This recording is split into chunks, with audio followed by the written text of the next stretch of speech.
Before the first coins were minted and long before anyone drew an accurate map of the world, a single merchant ship could carry copper from Cyprus, ivory from Africa, amber from northern Europe, and precious goods from lands thousands of miles apart.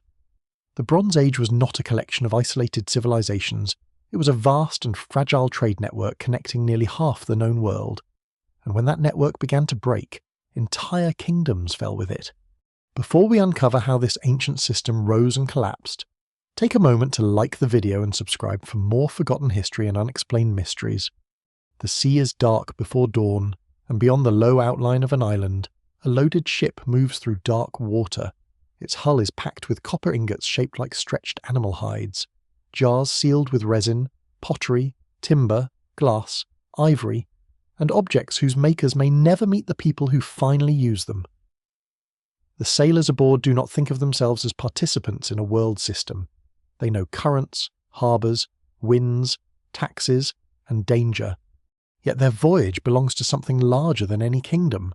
Long before coins, compass needles, or written maps, people of the Bronze Age are already bound together by routes reaching across seas, rivers, mountain passes, and deserts.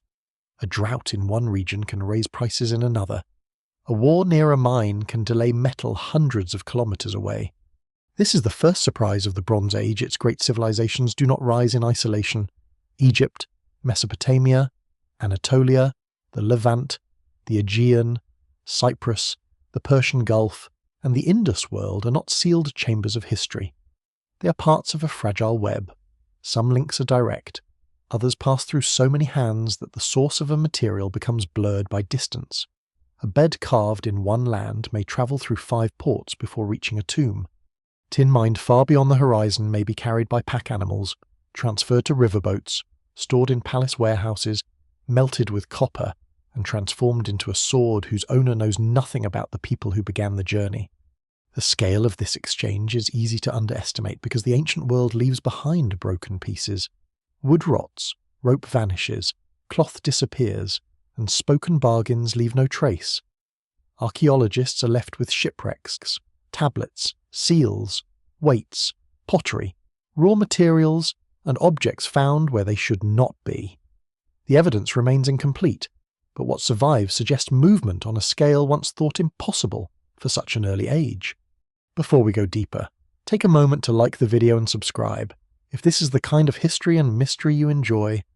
To understand how this network grows, it helps to forget the modern map. There are no neat national borders and no single authority controlling the whole system.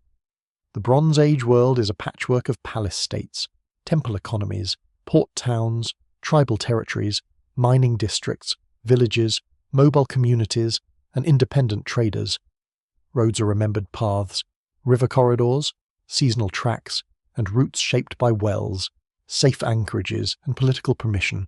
Travel is slow, expensive, and dangerous. Yet it continues because different landscapes produce different necessities. Egypt has grain, gold, linen, and access to African luxuries, but it needs timber from the Levant and copper from abroad. Cyprus becomes one of the great copper-producing centers of the eastern Mediterranean. Mesopotamia possesses skilled craftsmen, wealthy temples, and powerful rulers, but its southern plains lack stone, metal, and good timber. Anatolia contains mineral zones and controls difficult overland passages. The Levantine coast offers harbours, cedar forests, workshops, and merchant cities positioned between larger powers. Crete and the Aegean islands sit within maritime corridors where ships move in stages. Farther east, communities around the Persian Gulf link Mesopotamia to Oman and the Indus civilization. No ruler needs to understand the whole network for the network to function. Each kingdom sees only the part most important to its survival. A palace administrator counts jars, a scribe records deliveries, a harbour official inspects cargo, a caravan leader negotiates passage, a metal worker judges copper, a sailor waits for the right wind. Together, these local decisions create a system no single person designed. The ships are not enormous by later standards, but they carry enough value to alter politics. A cargo of metal can equip soldiers, supply workshops, reward allies, and strengthen a ruler's claim to power. Luxury goods matter as well. Ivory, amber, coloured glass, fine textiles, perfumes, Rare woods and decorated vessels do more than please the wealthy. They announce access. To possess something from a distant land is to display influence over distance itself. Trade is therefore never only trade. It is diplomacy, competition, religion, migration, and sometimes intelligence gathering. Messengers travel with gifts. Craftsmen move between courts. Brides cross borders as part of dynastic alliances. Captives and enslaved people travel along the same routes as metals and pottery. Languages meet in warehouses and harbours. Trust must be created between strangers through family firms, repeated partnerships, sealed contracts, and the authority of temples or kings. Scholars still debate how much commerce is controlled by palaces and how much belongs to private merchants. Surviving records favour institutions powerful enough to employ scribes, so royal activity overshadows ordinary exchange. Yet the network is probably more mixed than the tablets suggest. Palace officials, independent traders, ship owners, local brokers, and travelling specialists all take part. The system changes from place to place and century to century. At its height, this web connects people who may never know how far their goods have travelled. Blue glass can imitate a precious stone from another region, a ceramic style can be copied abroad, a weapon design can spread without an army carrying it. Wine, oil, grain, dried fish, resins, and medicinal ingredients pass through ports where smells from half the known world mix in the heat. Beneath all of it lies a quiet dependency. Bronze, the material that gives the age its name, cannot exist without bringing copper and tin together. These metals are rarely found in the same place. Every bronze tool, blade, helmet, fitting, and ceremonial object contains the logic of connection. The shining metal is not simply a technological achievement, it is the visible result of roots, agreements, labour, risk, and trust stretching far beyond the workshop. The world aboard that dawn ship is already in motion. Its cargo is more than cargo. It is a map of relationships, though no mapmaker has drawn it. Each ingot and jar carries the weight of distant landscapes and unseen hands. The ship sails toward a harbour where scribes will count, officials will bargain, craftsmen will wait, and rulers will expect delivery. Behind it lie mines, forests, kilns, farms, and caravan paths. Ahead lies a civilization increasingly dependent on movement. At the centre of that dependence is the metal forcing half the ancient world to remain connected. Bronze begins with a problem hidden inside its brilliance. Copper is widely known across the ancient world, but alone it is soft. It can be hammered, sharpened, and cast, yet under heavy use it bends and loses its edge. Add a much smaller quantity of tin, however, and the metal changes. The alloy becomes harder, more durable, easier to cast into complex shapes, and better suited to tools, weapons, fittings, vessels, and objects made for work or ceremony. The transformation is so useful that once communities learn to control it, demand spreads quickly, but the ingredients of bronze are rarely found together, and this geographic inconvenience becomes one of the great forces shaping the age. Copper comes from several important regions. Cyprus is the most famous source in the eastern Mediterranean, so closely associated with the metal that its later name may preserve that connection. Copper also comes from Anatolia, the Sinai, the Araba Valley, Oman, Iran, and other mining zones. Tin is far more difficult. It occurs in fewer accessible deposits, and many Bronze Age sources remain uncertain. That uncertainty matters because tin is not a minor luxury. Without it, workshops cannot produce the standard bronze on which armies, farmers, builders, and elites increasingly depend. A bronze axe may look like a local object. It may be cast in a local mould by a local craftsman and used to cut timber from a nearby forest. Yet its metal carries a longer history. Copper ore must be extracted from rock, broken, sorted, roasted, and smelted. Tin must be mined or collected, refined, transported, weighed, and protected. Charcoal is needed in large quantities. Furnaces must reach demanding temperatures. Skilled workers must judge colour, flow, impurities, and proportion. Every finished tool represents not only knowledge but coordination across landscapes. Mining itself is punishing work. Ancient miners follow narrow mineral veins into hillsides, sometimes using stone hammers and fire setting, heating rock and then cooling it to make it fracture. Shafts can be dark, unstable, and poorly ventilated. Ore is heavy and often yields only a small amount of usable metal. Around major mining districts, temporary settlements may appear, filled with furnaces, slag heaps, storage areas, animal pens, and food remains left by distant labourers. The surprising detail is how much waste surrounds ancient metal. Archaeologists sometimes find vast slag heaps beside relatively small quantities of finished copper. The waste records effort that finished objects conceal. It also shows that metal production cannot be separated from fuel, food, water, transport animals, and political organisation. A barren mine may depend on distant grain and timber from another valley. Metal production creates its own supply chains before the metal has even begun its journey toward a palace or port. Once refined, copper is often cast into standardized ingots. Some late Bronze Age examples have 4 projecting corners and are commonly called oxhide ingots, because their shape resembles a stretched hide. The name is modern, and scholars still debate whether the form was designed for carrying, stacking, tying, or simply casting efficiently. Many weigh around 20 to 30 kilograms, valuable yet manageable over short distances.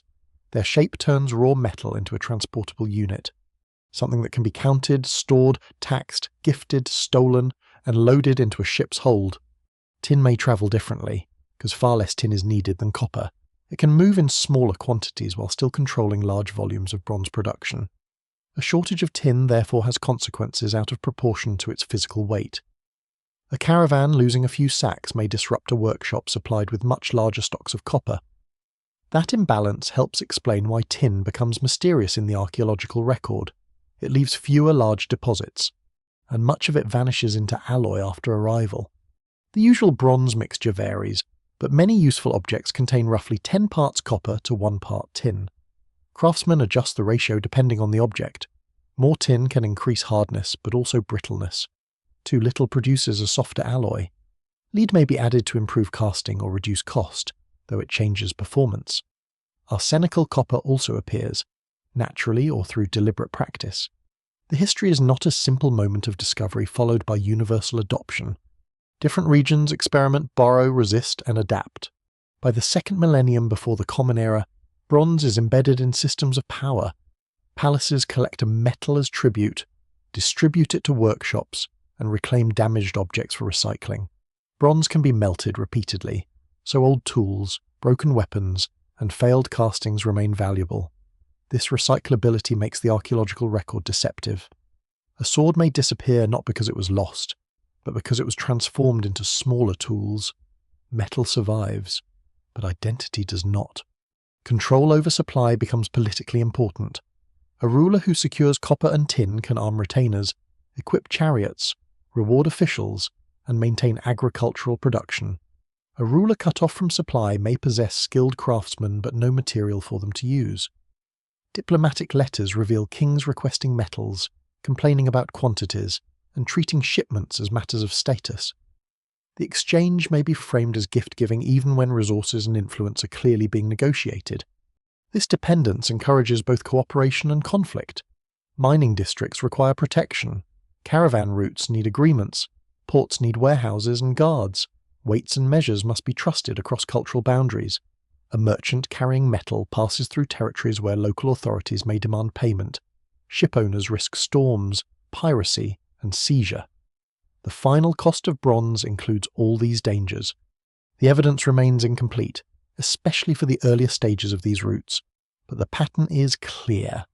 Bronze makes geography politically unavoidable. It ties fertile lowlands to barren mountains, inland workshops to coastal ports, royal courts to communities beyond their direct control. The metal appears solid and permanent, yet its production depends on movement at every step, before it becomes a spearhead, plough fitting, or ceremonial bowl. Bronze is already a chain of human decisions stretched across half a continent. That chain creates opportunity, but also dependence.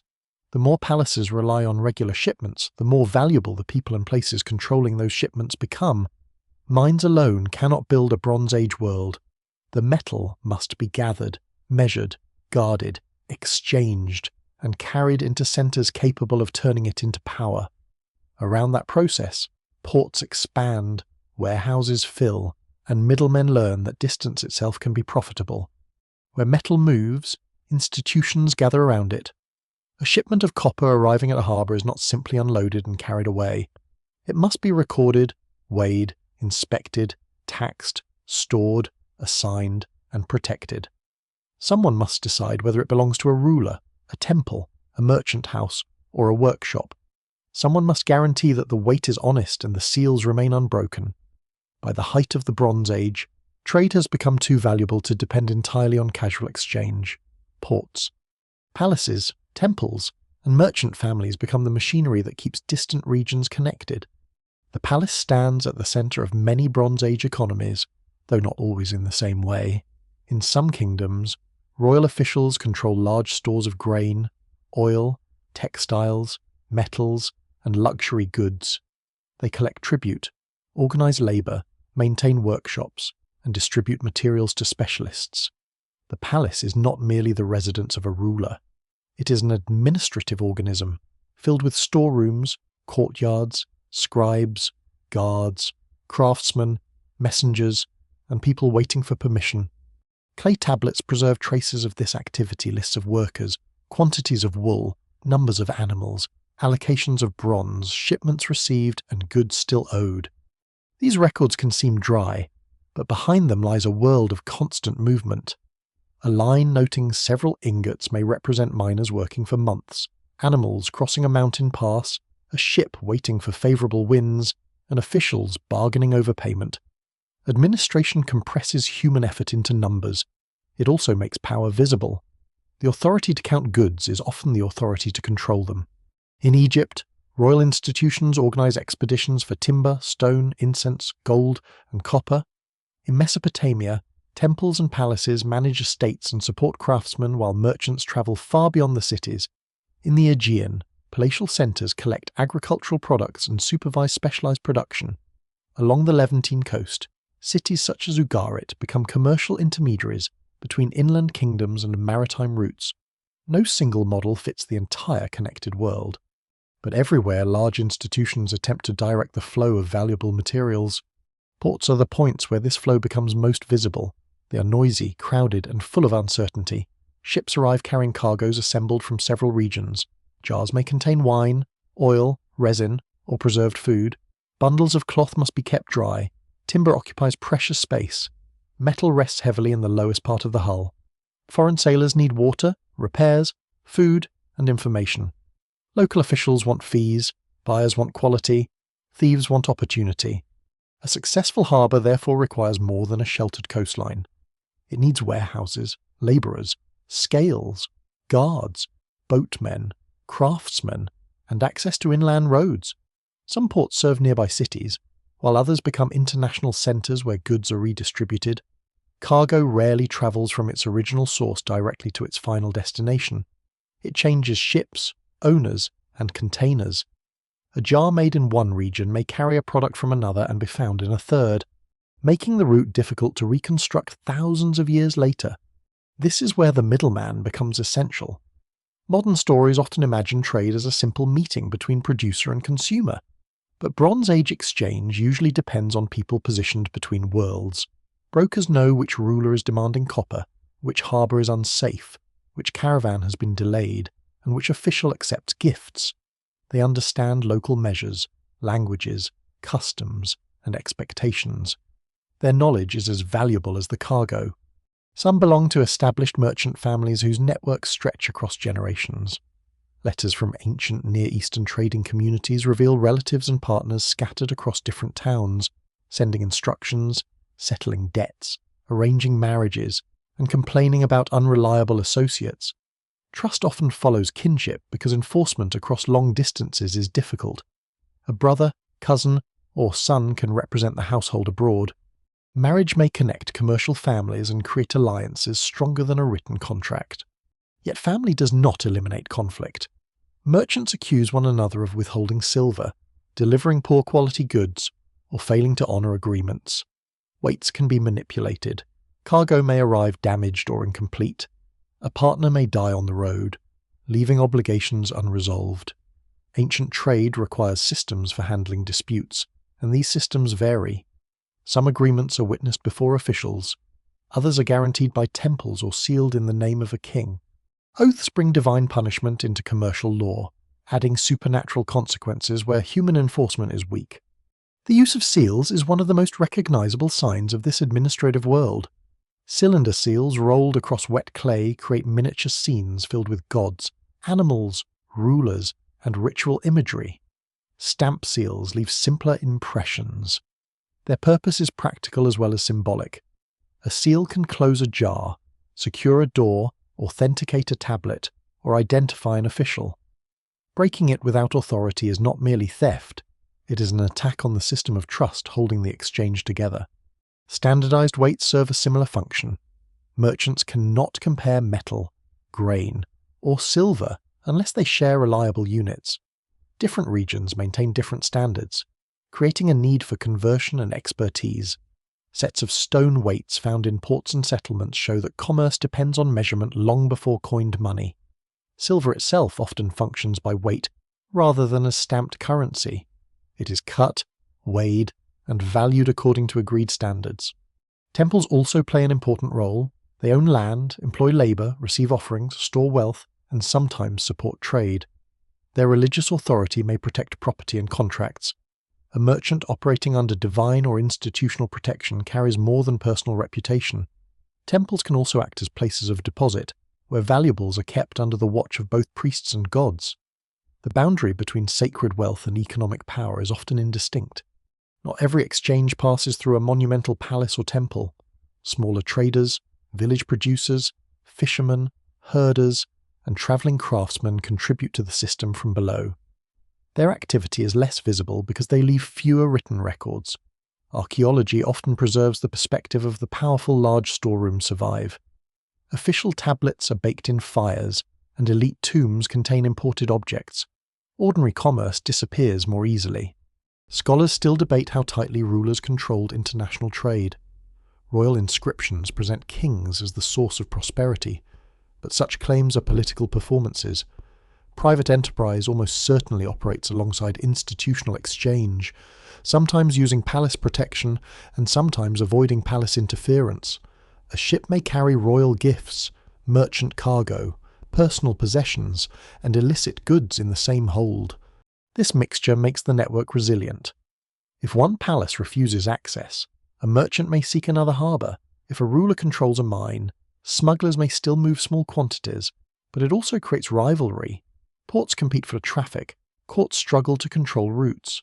Middlemen can become wealthy enough to influence policy, yet remain vulnerable to rulers who need their knowledge and distrust their independence. The Bronze Age trade network does not belong entirely to kings, merchants, or temples. It exists in the tension between them. Palaces provide security and demand. Ports create access. Temples offer legitimacy. Middlemen bridge the gaps. Together they turn scattered resources into a connected economy, whose richest arteries run toward the eastern Mediterranean Sea. The eastern Mediterranean becomes the great moving surface of the Bronze Age, a broad corridor where coastlines guide ships from one sheltered harbour to another. It is not an empty blue space dividing civilizations. It is the road between them, from the Nile Delta to the Levantine coast, from Cyprus to southern Anatolia, from Crete to the islands and palaces of the Aegean. Vessels carry the materials that keep royal courts wealthy, workshops active, temples supplied, and armies equipped. The sea shortens distances that would be punishing by land, but it does not make travel easy. Every voyage depends on wind, season, experience, and the willingness to risk everything beneath a wooden hull. Bronze Age ships usually follow coastlines when possible. Sailors recognize mountains, headlands, reefs, islands, and the colour of water near shore. They know where fresh water can be found and which bays become deadly under certain winds. Navigation is built from memory rather than charts. Routes pass from one generation to another through practical knowledge when to leave, where to wait, which currents push a ship off course, and which harbour authorities are likely to demand payment. Open water crossings are possible, but coastal sailing offers more chances for shelter and repair. The sailing season is limited. Winter storms make the Mediterranean dangerous, and even in warmer months, sudden weather can overwhelm a loaded vessel. Ships often travel in stages, stopping at islands or coastal settlements, rather than attempting one uninterrupted journey. This creates a chain of ports, each connected to nearby inland regions and to the next maritime station. Goods move through this chain in ways that are difficult to reconstruct. A cargo arriving in Egypt may have been collected at Cyprus, repacked in the Levant, and transported by sailors from the Aegean. Egypt sits at the southwestern edge of this maritime world with enormous purchasing power. Its agricultural wealth, gold resources, and royal institutions allow it to obtain materials unavailable in the Nile Valley. Cedar and other timber arrive from the Levant, where forests provide long beams suitable for ships, monumental doors, and ceremonial structures. Copper reaches Egypt from Cyprus and mining regions closer to the Red Sea. Wine and oil arrive in imported jars, luxury vessels, pigments. Resins and crafted goods circulate through courtly and temple systems. The Levantine coast serves as both supplier and intermediary. Its port cities stand between the Mediterranean and the great inland powers of Syria and Mesopotamia. Timber moves outward from mountain forests. Textiles, oils, wine, and manufactured goods pass through warehouses. Caravans arriving from inland regions meet ships bound for Cyprus, Egypt, Anatolia, and the Aegean. Cities such as Byblos maintain especially long connections with Egypt, while Ugarit later becomes a major commercial and diplomatic centre near the northern Levantine coast. Ugarit is particularly revealing because its destruction preserves written records describing ships, merchants, royal shipments, debts, and international contacts. The city is not a vast empire, but its position gives it influence beyond its size. It stands near routes leading inland towards Syria and the Euphrates, while facing the sea lanes towards Cyprus and the Aegean.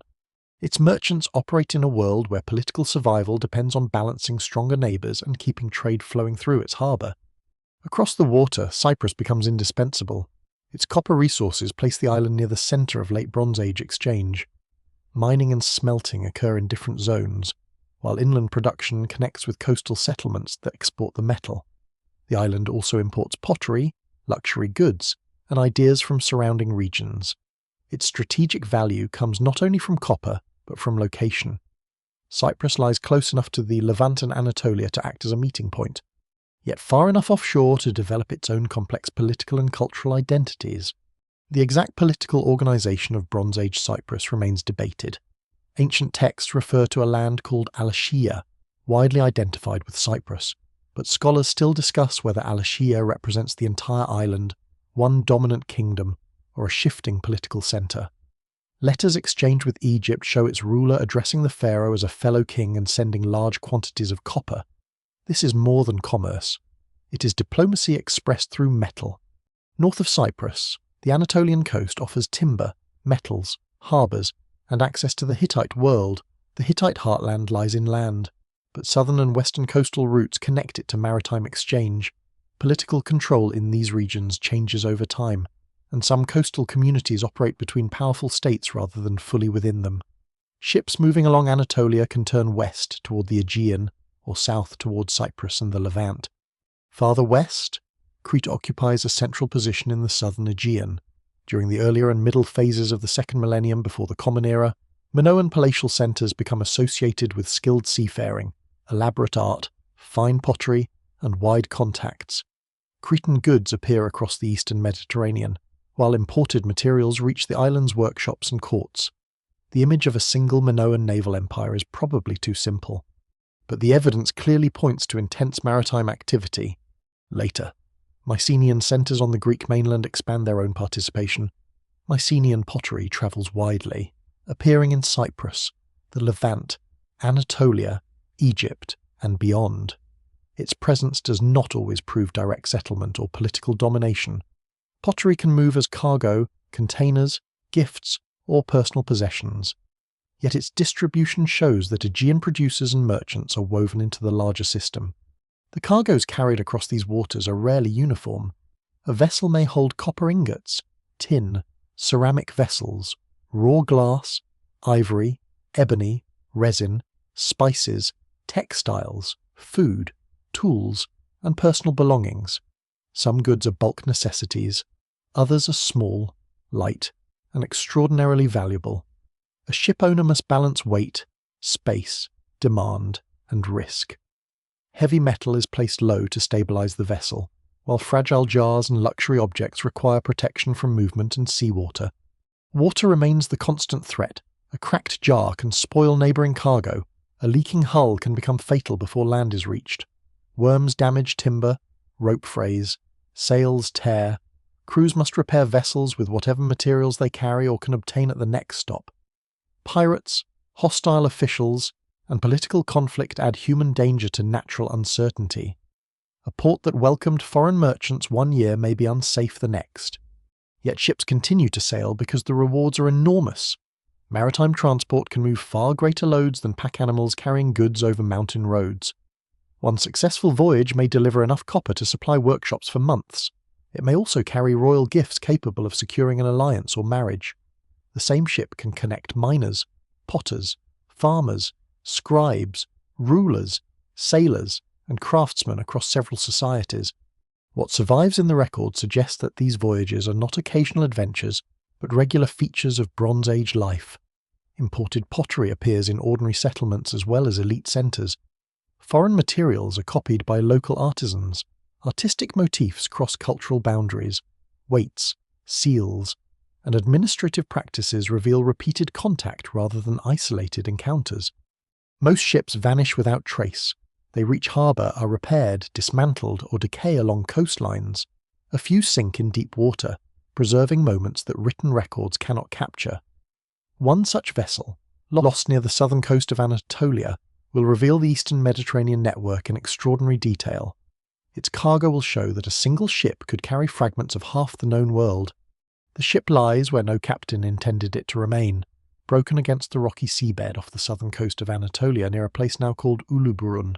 It sinks sometime in the late 14th century before the Common Era, carrying a cargo so rich and varied that its loss must have been a disaster for everyone connected to the voyage.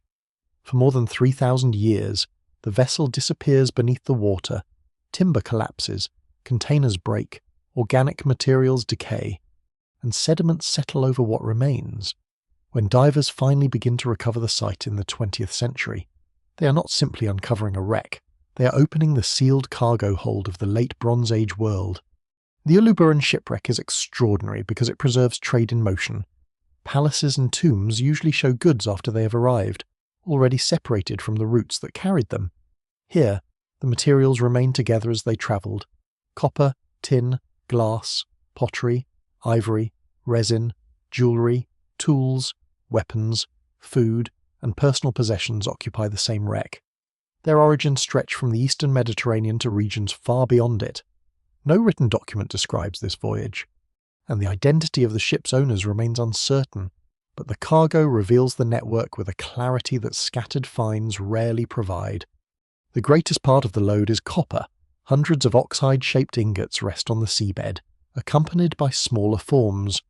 Together they represent roughly 10 tons of metal, enough to supply a major program of bronze production. Much of the copper appears to have come from Cyprus, reinforcing the island's importance as one of the central metal suppliers of the age. The ingots are not finished objects. They are concentrated potential axes, spearheads, chisels, armour fittings, saws, vessels, statues, or whatever workshops at the destination are ordered to produce. Alongside the copper is approximately a ton of tin, though corrosion and dispersal make exact quantities difficult to establish. The proportions of copper and tin are strikingly close to those needed for producing a large quantity of bronze. Whether the metals were intended to be alloyed together at one destination cannot be proved, but the pairing is difficult to ignore.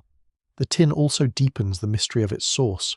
Copper can often be traced with greater confidence, while the origin of Bronze Age tin remains debated. Its presence aboard the ship proves that long-distance tin movement is not theoretical. It is physically there, packaged for transport, after already completing a journey that may have begun far from the Mediterranean. The vessel also carries ingots of cobalt blue and turquoise glass. In the late Bronze Age, coloured glass is a valuable manufactured material, traded in raw form before being reheated and shaped by specialist craftsmen. It can imitate precious stones such as lapis lazuli and may be used in beads, inlays, vessels, and decorative objects. The glass aboard Uluburun shows that workshops do not exchange only natural resources. They trade semi-finished industrial materials produced through complex technical knowledge. More than 100 jars contain terebinth resin, an aromatic substance probably used in incense, perfume, medicine, or wine treatment. Some of these large transport jars are associated with the Canaanite coast, and their presence provides evidence for bulk trade in substances that rarely survive on land. Resin is lighter than metal but still valuable, and its scent would once have mixed with salt water, wood, oil, and human sweat inside the ship. Ivory adds another chain of distance. Elephant tusks and hippopotamus teeth appear among the cargo, materials that may have reached Mediterranean ports from Africa or the Near East before being loaded aboard. Skilled artisans could carve them into furniture panels, cosmetic containers, handles, gaming pieces, and ceremonial objects. Ebony, ostrich eggshells, and other exotic materials also point toward routes extending southward into Africa. None necessarily travels directly from its source to the ship. Each may pass through several hands, acquiring value with every stage. The cargo includes jewellery and precious objects as well, gold items, beads of amber and stone, scarabs, seals, and ornaments lie among more ordinary equipment. One gold scarab bears the name of the Egyptian queen Nefertiti, though its exact significance remains uncertain. It may have been old when the ship sailed, a diplomatic gift, a personal possession, or simply a valued object moving through trade. It does not prove that Nefertiti herself had any connection to the voyage. Still, its presence fixes the wreck within the political and artistic world of powerful Eastern Mediterranean courts. Amber found aboard the vessel probably originates far to the north, around the Baltic region. If so, it has travelled through chains of exchange crossing much of Europe before reaching the Mediterranean. The quantities are small, but the implication is large. The Uluburun network extends not only east and south, but deep into continental routes beyond the direct knowledge of the sailors carrying the final cargo. Weapons and tools reveal the people aboard: swords, daggers, spearheads, axes, chisels, fishing equipment, and balance weights suggest a crew prepared for repair, defense, measurement, and trade. Some weapon forms are associated with different cultural regions, possibly indicating a mixed crew or travelers from several lands. Mycenaean-style objects appear alongside Near Eastern and Cypriot materials. Scholars still debate who owned the ship and where it was headed. A Levantine crew sailing toward the Aegean is one plausible interpretation, but no single explanation fully accounts for every object. The vessel itself is built from cedar planks joined with carefully fitted mortise and tenon connections. This method creates a strong shell in which planks are locked together before the internal frame is completed. Its construction reflects generations of maritime skill. The ship is not a crude raft overloaded beyond reason. It is a sophisticated merchant vessel designed to carry heavy cargo across dangerous water. Food remains make the wreck more human. Almonds, figs, grapes, olives, pomegranates, spices, and possibly other provisions survive in traces. These may be supplies for the crew, commercial goods, or both. Lamps, bowls, cups, and personal items transform the wreck from an inventory into a lived space. Men sleep, eat, repair rope, watch the horizon, and protect cargo whose value exceeds anything they could personally own. Why the ship sinks remains unknown. It may be driven onto the coast by a storm, lose control in dangerous winds, strike submerged rock, or suffer damage before reaching shelter. There is no surviving account of the final minutes. Heavy copper ingots would become deadly once the hull broke or shifted. A vessel carrying 10 tons of metal has little room for error. Its route is also uncertain. The ship may have sailed from a Levantine port, stopped at Cyprus to collect copper, and moved west along the Anatolian coast toward the Aegean. It may have been serving a royal exchange, private merchants, or a combination of both. The cargo appears too diverse to belong to a single transaction. It may represent accumulated goods collected at several ports for delivery to multiple recipients. That diversity is the wreck's greatest lesson. Uluburun carries no single civilization. It carries relationships: Cypriot copper, uncertain tin, Levantine jars, Egyptian objects, African ivory, Baltic amber, Aegean weapons, and Near Eastern weights all share the same doomed hull. The ship is a floating intersection of distant worlds, proof that Bronze Age exchange is not an abstract line drawn by modern historians. It is 10 tons of metal resting in darkness. surrounded by the remains of everything else the connected world considers valuable. The Alubaran ship reveals what can be carried across the sea, but much of its cargo begins far from any coast.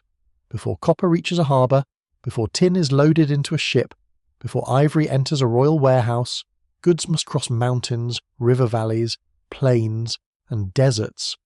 The Bronze Age trade network does not end at the shoreline. Behind every port lies a second world of caravan tracks, ferry crossings, guarded passes, and inland cities where merchants exchange one form of transport for another. Moving goods overland is slower and more expensive than carrying them by ship. A merchant vessel can transport tons of cargo with a relatively small crew. A caravan needs animals, handlers, fodder, water, and safe stopping places. Every mountain slope reduces speed. Every river requires a ford, bridge, raft, or boat. A journey that appears as a short line on a modern map may take weeks or months, shaped by seasonal heat, snow, flooding, and political danger. Yet overland movement is unavoidable. Mines lie in uplands, timber grows in distant forests, inland capitals demand goods from the coast, Mesopotamian cities stand along rivers far from the Mediterranean, Iranian plateaus, Anatolian valleys, Syrian steppe routes, and Central Asian corridors contain resources unavailable elsewhere.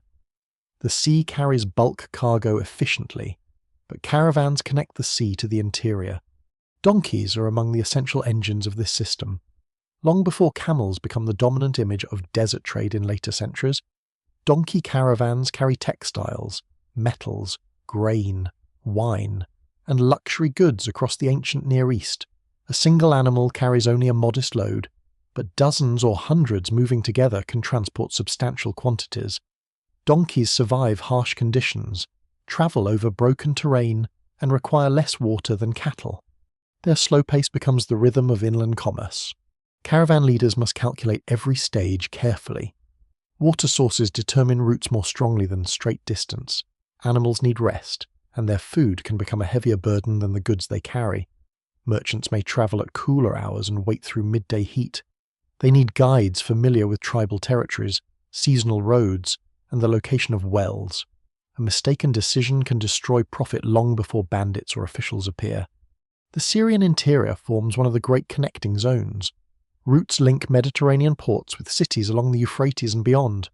Towns such as Aleppo, Qatna, Imar, and Mari occupy strategic positions near roads, river crossings, or agricultural districts. Control of these points allows rulers to tax traffic and monitor movement. A small kingdom located at the right crossing may gain influence far beyond its military strength. Mari, on the Middle Euphrates, offers an especially rich glimpse of inland exchange during the early 2nd millennium before the Common Era. Thousands of clay tablets from its palace describe messengers, caravans, diplomatic missions, livestock, textiles, metals, and political intelligence. The letters show a world in which rulers constantly watch roads and river routes. Merchants do not move through empty territory. They travel through a landscape divided among kingdoms, towns, pastoral groups, and local authorities whose cooperation cannot be assumed. Pastoral communities play a crucial role. Mobile herders understand steppe environments that urban officials may barely control. They provide animals, guides, information, and sometimes protection. They can also threaten traffic or redirect it. Royal texts often describe mobile groups as troublesome outsiders, but this reflects the perspective of palace administrations. In practice, the boundary between caravan merchant, herder, soldier, and raider can be flexible. The same group may escort trade under one agreement and attack it after political relations collapse. Rivers offer an alternative to difficult roads. The Euphrates and Tigris carry boats, rafts, timber, grain, and people through Mesopotamia. Downstream movement is generally easier, while travel against the current requires towing, rowing, sailing, or unloading cargo for part of the journey. Inflated animal skins can support rafts, and timber transported downstream may be dismantled or sold at its destination. River transport is efficient, but currents, shifting channels, low water, and hostile settlements create their own risks. Southern Mesopotamia depends heavily on these river systems. Its cities stand within a landscape of canals, marshes, fields, and artificial waterways. Boats move goods between farms, temples, workshops, and ports connected to the Persian Gulf. The flat alluvial plain has little stone, timber, or metal, so imported raw materials are essential. This shortage helps explain why Mesopotamian institutions invest so heavily in distant trade. Wealthy cities rise in a region rich in grain but poor in many materials needed for construction, tools, and elite display. To the north, Anatolia presents a different challenge. Mountain ranges divide the land into plateaus and valleys. Routes pass through narrow corridors where weather can close travel for months. Copper, silver, timber, horses, and other resources move between mining districts, inland kingdoms, and coastal outlets. The Hittite capital at Hattusa lies deep in central Anatolia, protected by distance but dependent on roads carrying food, tribute, military supplies, and diplomatic gifts. Centuries earlier, merchants from the city of Ashur established trading colonies in Anatolia. At places such as Kanesh, they lived within foreign towns, maintained family firms, and exchanged Mesopotamian textiles and tin for Anatolian silver and gold. Their letters, written on clay tablets, preserve arguments over prices, transport costs, debts, taxes, and smuggling. They reveal commerce as patient, repetitive work rather than heroic adventure. One lesser-known detail is how deeply these merchants relied on women managing households and production back in Ashur. Wives and female relatives supervised textile manufacture, sent shipments, handled payments, and wrote forceful letters when husbands delayed silver or ignored obligations. The trade network is therefore sustained not only by men travelling with caravans, but by families coordinating labour across enormous distances. Iranian routes extend the system farther east. The Zagros Mountains form a difficult but permeable barrier between Mesopotamia and the Iranian plateau. Through its passes move metals, stones, livestock, timber, and people.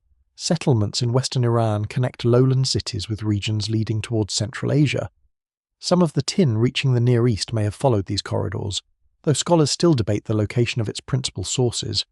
The same routes carry ideas and skills, seal styles, pottery forms, metalworking techniques, religious symbols, and administrative habits move with merchants and migrants. A caravan does not transport only cargo. It creates repeated contact between communities that speak different languages and organize power differently. Inns, market districts, border stations, and river crossings become places where information travels faster than armies. News of war, harvest failure, royal death, or road closure can alter prices before official messages arrive. Merchants survive by knowing what has changed. Their letters reveal impatience with delayed caravans and suspicion toward partners who claim that conditions are difficult. Distance creates excuses as easily as opportunity. No central authority controls this entire inland world. Kings dominate some roads and merely influence others. Local rulers collect tolls. Pastoral groups control wells. Cities guard bridges. Temples guarantee contracts. Smugglers find paths around official stations. The system works because countless negotiations keep it moving, but each negotiation is also a point of weakness. From the coast, trade may appear to arrive from a mysterious interior. From the interior, the sea is only the final stage of a much longer chain. Somewhere beyond the next mountain, another caravan is already moving, carrying the small grey metal whose source remains one of the deepest mysteries of the Bronze Age. Tin is the quiet metal holding the Bronze Age together. Copper dominates the weight of a shipment, fills palace storerooms, and leaves mountains of slag near ancient mines. Tin travels in smaller parcels and almost disappears once it enters an alloy. Yet without it, the system changes. Workshops can still produce copper tools or arsenical alloys, but the reliable hardness and castability of tin bronze become harder to maintain. This makes tin one of the most valuable and least visible commodities in the ancient world. The mystery begins with geology. Tin is commonly obtained from cassiterite, a heavy mineral found in hard rock veins or river deposits created by erosion. In some places, miners collect dark grains from stream beds. Elsewhere, they break into stone and process large quantities of ore. Deposits exist in several broad regions, but proving that a particular source supplied a Bronze Age market is extraordinarily difficult. Copper often preserves a clearer chemical and isotopic signature. Tin is less cooperative. Smelting, mixing, recycling, and corrosion blur the evidence. Finished bronze may contain tin from more than one source, especially when old metal is melted with new material. A sword might be recast from tools that had already passed through several workshops. By the time archaeologists analyse it, the metal may contain a history too complex to reduce to one mine. This is why maps of Bronze Age tin routes are often drawn with more confidence than the evidence deserves. Arrows connect distant regions to Mesopotamia, Anatolia, or the Mediterranean, but many represent possibilities rather than proven journeys. Long-distance trade is beyond doubt.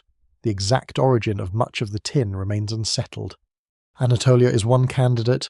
Mining sites in the Taurus Mountains, including Kestel and nearby Göltepe, have been presented as evidence for local Bronze Age production. Archaeologists found mining galleries, stone tools, and remains associated with mineral processing. The discovery challenged the assumption that all Near Eastern tin came from far away, yet the scale and interpretation of these sites remain debated. Some scholars argue that the deposits could have produced meaningful quantities. Others question whether the ore was rich enough, whether the workings truly targeted tin, and whether production could have supplied major markets. Even if Anatolian tin was used locally, it may not explain demand across the wider Eastern Mediterranean. Iran offers another possibility. The Iranian plateau contains mineral zones and lies along routes connecting Mesopotamia with lands farther east. Ancient communities there had long traditions of mining and metalworking.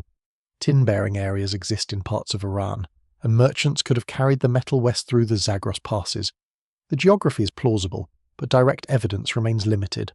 Farther east lies perhaps the strongest broad candidate, Central Asia. Mountain systems in Afghanistan, Uzbekistan, and Tajikistan contain tin deposits, while archaeology reveals extensive mining traditions. The same region supplied lapis lazuli, the brilliant blue stone that reached Mesopotamia and Egypt across enormous distances. If traders could move lapis westward, tin could have followed similar chains. This does not require one caravan travelling from an Afghan mine to a Mediterranean port. More likely, the material passed through many intermediaries. Miners sold ore or metal to local traders. It moved to regional centres, crossed mountain corridors, entered Iranian networks, reached Mesopotamian markets, and continued towards Syria or Anatolia. Each stage added cost and obscured origin. By the time tin arrived in a coastal warehouse, the merchant handling it may have known only the previous market. Texts offer tantalizing but incomplete clues. Old Assyrian merchants carried tin into Anatolia during the early 2nd millennium before the Common Era. Their letters describe its price, taxation, and sale. The tin reached Asher from somewhere to the east before being sent north and west by caravan. The tablets reveal the commercial route but not the mine. The source remains hidden beyond the edge of the written record. Ancient documents sometimes associate tin with distant lands, but place names are difficult to match with modern geography. Political regions shift, scribes use names inconsistently, and a name supplier may have been only a transit market. Europe provides another set of candidates. Cornwall and other parts of Western Europe contain major tin deposits, while tin also occurs in Iberia, Central Europe, and the Balkans. Amber from the Baltic reached the Eastern Mediterranean, proving that materials could cross the continent. Some tin may therefore have moved eastward from Europe. The difficulty is chronology and scale. Evidence for European tin exploitation exists, but connecting it securely to Eastern Mediterranean bronze production in particular centuries remains challenging. Routes through the Western Mediterranean, Central European rivers, and the Balkans are all possible. None has emerged as the single answer. A lesser-known clue comes from rare tin ingots and small objects found in shipwrecks and settlements. Pure tin corrodes badly and was usually melted soon after arrival. So little survives. Its scarcity may show how efficiently it was consumed. Tin had little reason to remain unused when copper waited to be alloyed. Scientific techniques now compare trace elements and tin isotopes in ores and artifacts. The results are promising but not final. Some studies suggest links between objects and Central Asian or European sources, while others warn that ore fields overlap chemically and recycling distorts the signal. Scholars still debate how confidently these methods can identify origins. The most likely answer may be that there was never one source. Bronze Age societies probably drew tin from several regions, with supply changing as mines opened, routes shifted, and political conditions altered. Anatolian deposits may have served local needs. Iranian and Central Asian tin may have fed Eastern networks. European sources may have contributed through Western channels. A system spread across half the known world would naturally seek alternatives when one route failed. This makes the mystery more interesting, not less. Tin did not travel along one legendary road. It moved through a flexible and partially hidden web, shaped by merchants who protected information about suppliers. Knowledge of a source was commercial power, and a trader who knew where tin could be obtained cheaply had little reason to reveal it. Every bronze object therefore contains an invisible geography. Its copper may be traced to an island mine, but its tin may have crossed deserts, mountains, and languages no craftsman at the destination could name.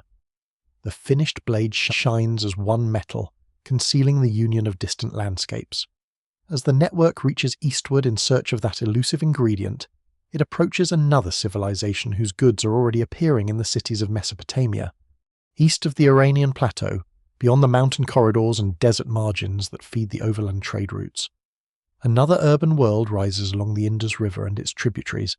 Its cities are built with carefully standardized bricks, laid out with broad streets, drainage systems, wells, workshops, and large neighborhoods extending across the plains of what are now Pakistan and northwestern India. Harappa, Mohenjo-daro, Dholavira, and many smaller settlements belong to one of the largest civilizations of the Bronze Age. Its writing remains undeciphered, its rulers are difficult to identify, and its political organization is still debated. Yet its merchants leave unmistakable traces far beyond the Indus Valley.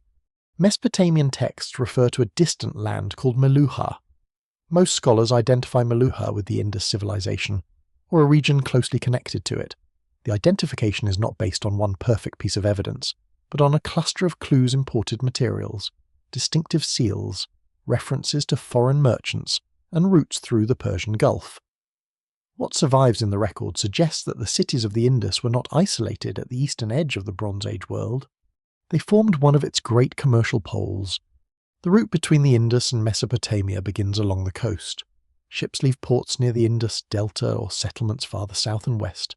Following shorelines across the Arabian Sea, they may stop along the coast of Makran, pass communities in what is now Oman, and enter the Persian Gulf. The voyage is long, exposed, and dependent on seasonal winds. Sailors must find water along dry coasts where safe harbours are limited. Yet maritime transport makes it possible to carry heavy cargoes that would be difficult to move across the mountains of Iran. The vessels are poorly preserved, but depictions and models suggest boats built from timber, reeds, or combinations of available materials. Bitumen may be used to seal hulls, especially in Mesopotamian and Gulf traditions. Indus traders possess standardized weights, carefully drilled stone beads, seals, and a commercial culture capable of coordinating exchange across great distances. Their ports connect inland workshops and farming regions with the sea. One important centre is Lothal, located near the Gulf of Kambat. Though the exact interpretation of its large brick basin remains debated, it has often been described as a dockyard, but some scholars propose that it served as a reservoir or fulfilled several functions. Whatever the basin's purpose, the settlement contains evidence of craft production and overseas contact.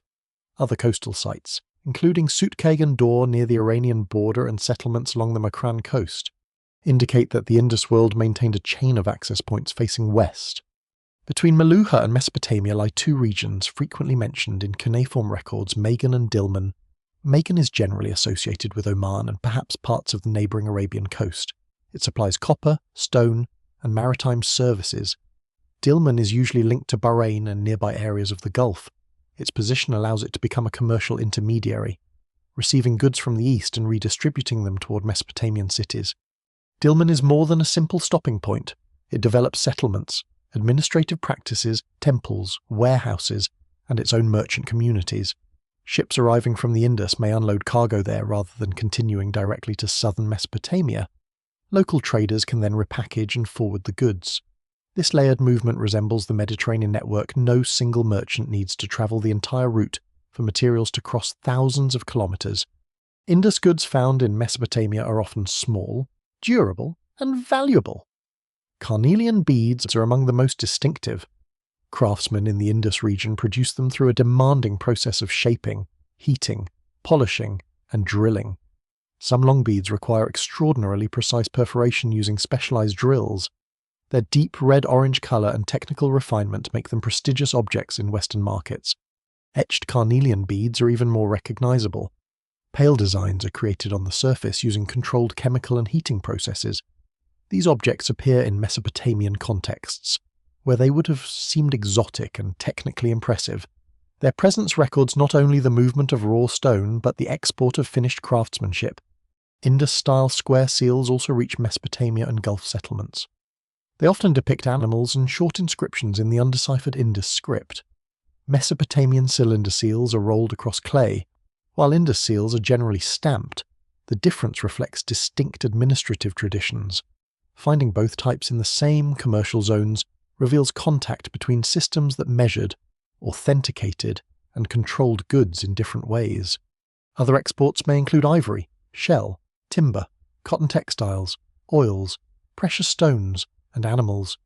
Cotton is particularly significant because the Indus civilization is among the earliest societies known to cultivate and use it extensively. Textiles rarely survive, so their role in trade is difficult to measure. A shipment of cloth can disappear completely from the archaeological record while still representing enormous value. Mesopotamia sends its own goods eastward: silver, wool textiles, oil, grain products, and manufactured items may be exchanged for Indus materials. Some Mesopotamian artifacts and Gulf-style objects appear within Indus territory, though the balance of surviving evidence is uneven. Trade is not always symmetrical in what archaeology preserves. Stone beads endure, cloth and food do not. Cuneiform tablets refer to Meluhan ships docking in Mesopotamian ports and to individuals identified as people of Meluha. One text mentions a settlement or district associated with Meluhans. Another refers to an interpreter of the Meluhan language, a small but remarkable detail. An interpreter is needed only when contact is regular enough for language to become a practical problem. Somewhere in a busy Mesopotamian city, a specialist earns a role by standing between speakers who cannot understand one another. The existence of such interpreters also reveals the limits of cultural familiarity. These worlds are connected, but they are not culturally uniform. Indus merchants bring their own language, weights, seals, clothing, food habits, and religious practices. Mesopotamian officials classify them as foreigners. Exchange creates contact without erasing difference. Scholars still debate how many Indus merchants travelled personally to Mesopotamia and how much trade passed through Dilmun and Magan. Both patterns may have existed. Some sailors probably completed the full voyage, while many goods changed hands repeatedly. The appearance of Indus artifacts in Gulf settlements is stronger than in Mesopotamia itself, supporting the importance of intermediaries. Political events alter the route. Mesopotamian kings claim victories over distant lands and boast of ships arriving at their capitals, but royal inscriptions exaggerate control. No king commands the entire Persian Gulf. Coastal communities, island merchants, Omani copper producers, and Indus port authorities retain their own interests. By the early second millennium before the Common Era, the great Indus cities begin to change. Urban populations decline, trade patterns shift, and standardized systems weaken. The causes involve changing rivers, environmental stress, regional transformation, and social reorganization rather than one sudden invasion or single catastrophe. Long-distance contact with Mesopotamia diminishes. Yet the maritime corridor does not vanish. Gulf communities continue trading, and routes between South Asia, Arabia, and Mesopotamia survive in altered forms. The Indus connection demonstrates just how far the Bronze Age network extends. From Mesopotamian cities, a merchant can obtain beads carved near the Indus, copper from Oman, timber from distant mountains, and stones whose origins lie beyond the limits of written geography. The network is beginning to resemble not a chain but a web of overlapping worlds. Metals keep it necessary, but prestige goods make it desirable. Once rulers and elites discover the political power of possessing rare materials, amber, ivory, glass, carved stone, and colour itself begin to travel farther than utility alone can explain. Once the essential metals are moving, the same routes begin to carry objects whose value cannot be measured by usefulness alone. Amber does not plough a field. Ivory does not strengthen a city wall. Coloured glass cannot feed an army. Yet rulers, priests, merchants, and wealthy households compete to possess them because rare materials communicate something practical. Tools cannot. They display access to distance. A carved box made from imported ivory or a necklace containing northern amber tells every observer that its owner commands relationships extending beyond the visible horizon. In the Bronze Age, prestige is political. A ruler must not only possess wealth but make that wealth visible. Palaces use architecture, ceremony, clothing, feasting, weapons, furniture, and gifts to transform resources into authority. Imported materials are especially powerful because their scarcity can be controlled. Grain may be abundant after a good harvest, but a lump of lapis lazuli from distant Afghanistan or a piece of amber from northern Europe cannot be easily obtained by an ordinary household. Distance becomes part of the object's value. Amber is among the strangest travellers in the network. It is fossilized tree resin, warm to the touch, light in weight, and capable of glowing like captured sunlight when polished. Much of the amber found in late Bronze Age Mediterranean contexts appears to have originated around the Baltic Sea. If so, it crossed an astonishing chain of landscapes before reaching Greece, Anatolia, the Levant, or the ship at Uluburun. No Baltic merchant needed to sail directly to Egypt. Amber could move southward through repeated exchanges along rivers, forest paths, mountain passes, and regional markets. A small quantity might be carried by traders dealing in salt, metal, hides, livestock, or weapons. It could pass through Central Europe, the Alpine zone, the Balkans, or Adriatic routes before entering the Mediterranean world. Each exchange separated it further from its original source. Because amber is light and valuable, it is ideal for such long journeys. A traveller can carry enough beads to represent significant wealth without requiring a caravan. Its unusual properties may also contribute to its appeal. When rubbed, amber develops static charge and can attract tiny fibres or dust. Ancient observers may not have understood the physical mechanism, but they could recognise that the material behaved differently from ordinary stone. Ivory travels from another direction. Elephant tusks reach Mediterranean markets from Africa and parts of the Near East. While hippopotamus teeth provide an additional source, raw ivory is difficult to obtain, heavy to transport, and dependent on hunting, tribute, or exchange across regions beyond direct palace control. Once it reaches a workshop, however, skilled carvers can transform it into delicate objects that conceal the violence and distance behind the material. Ivory plaques decorate beds, chairs, boxes, chariots, and ceremonial furniture. Artists carve animals, plants, divine figures, royal scenes, and geometric patterns into thin panels. Small cosmetic containers, combs, handles, gaming pieces, and ornaments circulate as luxury goods. Some workshops adopt foreign imagery while producing objects in local styles, making it difficult to determine where a finished piece was carved. The movement of ivory therefore carries artistic ideas as well as raw material. A motif first used in Egypt may be copied by a Levantine craftsman, purchased by a Syrian court, and later found in an Anatolian palace. The finished object belongs to several cultural worlds at once. It may use African material, Egyptian symbolism, Levantine craftsmanship, and a final setting far from all three. Glass represents a different kind of prestige because it is created rather than mined in finished form. Bronze Age glassmaking requires control of high temperatures, mineral colorants, and carefully prepared ingredients. Early glass is not the transparent window material familiar today. It is usually opaque or translucent, intensely colored, and treated as a precious substance. Deep blue glass can imitate lapis lazuli. Turquoise glass resembles valuable blue-green stones. Other colors reproduce carnelian shell or rare minerals. The purpose is not always to deceive. The ability to create permanent color is itself impressive.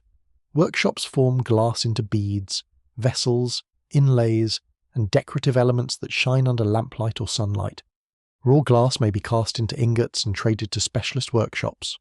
The glass ingots found on the Uluburun wreck show that production can be divided between regions. One center creates the raw material, another shapes it into finished objects, and a third consumes the results. This separation requires trust in quality. A poorly made ingot can waste fuel, labor, and valuable additives. The exact locations of major glassmaking centers remain debated, but Egypt and the Near East are both important. Chemical analysis suggests that some raw glass traveled widely before being worked, As with metal, the finished object may hide the root of its ingredients. A blue bead found in Greece might have been formed locally from glass produced in Egypt or the Levant. Lapis lazuli occupies an even older root.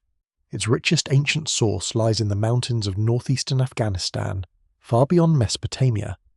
The stone reaches Western Asia centuries before the height of the Late Bronze Age and remains associated with divinity, royalty, and the night sky. Its deep blue surface, often marked by golden flecks of pyrite, appears on jewellery, seals, inlays, and sacred objects. The distance involved gives lapis symbolic force. To possess it is to bring a fragment of an almost unimaginable landscape into the palace. Most people who handle the stone along its route never see the mine. Its origin becomes vague, perhaps mythical. The farther an object travels, the easier it is for stories to gather around it.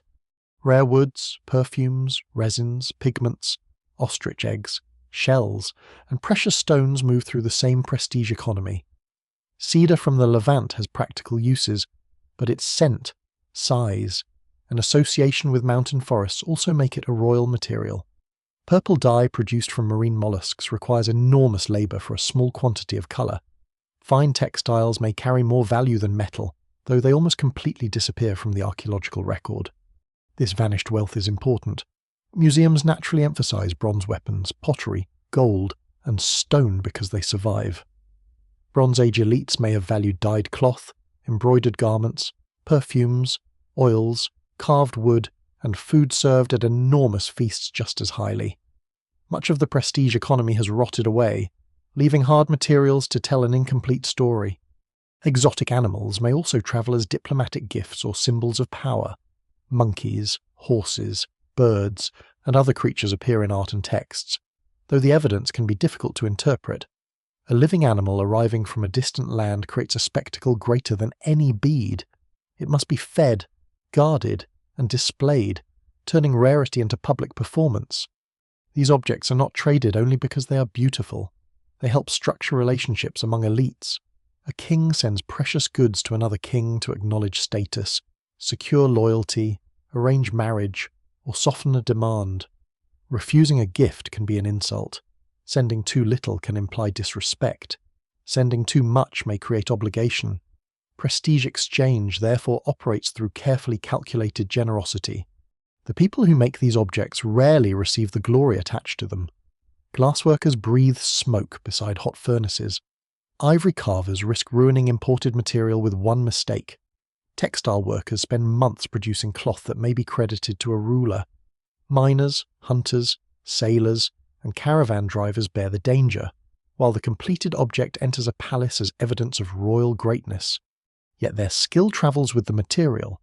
Craftsmen migrate, are invited to foreign courts, or are taken as captives after war. Techniques spread unevenly, creating local imitations and hybrid styles. A palace filled with imported objects becomes a meeting place of distant knowledge. The Bronze Age network is therefore held together by two different hungers. One is the need for materials such as copper and tin. The other is the desire to possess what is rare, foreign, and difficult to obtain. Necessity keeps the routes open. Prestige makes them wider. Between those forces stand the merchants, sailors, interpreters, scribes, and specialists who understand how to turn distance into wealth. Behind every royal gift and every cargo entered into a palace record stands a group of people whose lives rarely receive the same attention as kings. They are sailors, merchants, interpreters, scribes, porters, caravan leaders, craftsmen, messengers, and brokers. They move between political worlds without fully belonging to any one of them. Their work makes the Bronze Age network possible, yet their position is uncertain. A ruler may depend on their knowledge while distrusting their independence. A foreign court may welcome their goods while treating them as outsiders. Wealth can bring influence, but one confiscated cargo, failed voyage, or political accusation can destroy years of careful work. The merchant's most valuable possession is often not the cargo itself, but information. He must know which port has copper available, where grain prices are rising, which road has become unsafe, and which official controls access to a warehouse. He needs to understand local weights and the quality of materials that may have passed through several hands. A shipment of metal can be mixed with inferior material. A jar may be resealed after part of its contents has been removed. Fine cloth can be damaged by moisture before the buyer sees it. Profit depends on recognizing these dangers before payment is made. Trust is therefore built slowly. Merchants return to the same partners, marry into commercial families, employ relatives abroad, and rely on agents who can act in their absence. Letters from trading communities reveal a world of constant instruction. Send this quantity of silver. Do not sell below this price. Pay the transporter only after delivery. Ask why the previous shipment was short. These messages sound remarkably familiar because the basic anxieties of long-distance trade have changed very little. Communication, however, moves only as fast as a traveller. A merchant may send instructions and wait months for a reply. During that delay, a ruler may die, a road may close, or prices may change. Decisions must be made without complete information. An agent far from home therefore needs freedom to negotiate, but that freedom creates suspicion. Was the poor return caused by bad conditions, or did the agent keep part of the profit? If the profit distance makes honesty difficult to prove, sailors face a different form of uncertainty. Their expertise lies in winds, currents, hulls, and coastlines rather than contracts. They know how a heavily loaded ship behaves when waves strike from the side. They recognize the sound of loose planking and the smell of water entering a hold. At night, they judge direction from stars, familiar landforms, and the movement of the sea. Their knowledge is practical and often unwritten, preserved through repetition and apprenticeship. A crew may include men from several regions. Some are permanent sailors, while others travel as guards, merchants, servants, or representatives of cargo owners. Languages overlap aboard the vessel. Orders must be understood quickly during a storm, even when accents differ. Food, religious habits, and customs may vary, but the ship forces cooperation. Once land disappears behind them, status matters less than competence. Interpreters become essential wherever such people meet. The mention of a Meluhan interpreter in Mesopotamia offers one rare glimpse of a profession that must have existed throughout the network. Interpreters do more than replace one word with another. They explain titles, formulas of respect, measurements, and customs. A phrase acceptable in one court may sound insulting in another. A successful interpreter must understand not only language but political danger. Their power can be considerable. When two rulers communicate through specialists, those specialists shape meaning. A mistranslated quantity, softened insult, or exaggerated promise can alter negotiations. Yet interpreters remain nearly invisible in official records, which usually preserve the voices of kings rather than the people carrying those voices across cultural boundaries. Scribes occupy a more visible but still dependent position. They record inventories, contracts, diplomatic messages, rations, debts, and deliveries. Their training requires years of practice, especially in regions using complex writing systems. A scribe must know formulas, numerical notation, legal conventions, and the correct titles for foreign rulers. Some learn several languages and scripts, becoming valuable members of royal administrations. International diplomacy in the Late Bronze Age often uses Akkadian written in cuneiform, even between courts where Akkadian is not the native language. This creates a shared written medium across Egypt, Anatolia, Syria, Mesopotamia, and Cyprus. Local scribes adapt it imperfectly, leaving traces of their own languages in grammar and spelling. These variations allow modern scholars to glimpse the multilingual offices where letters were composed.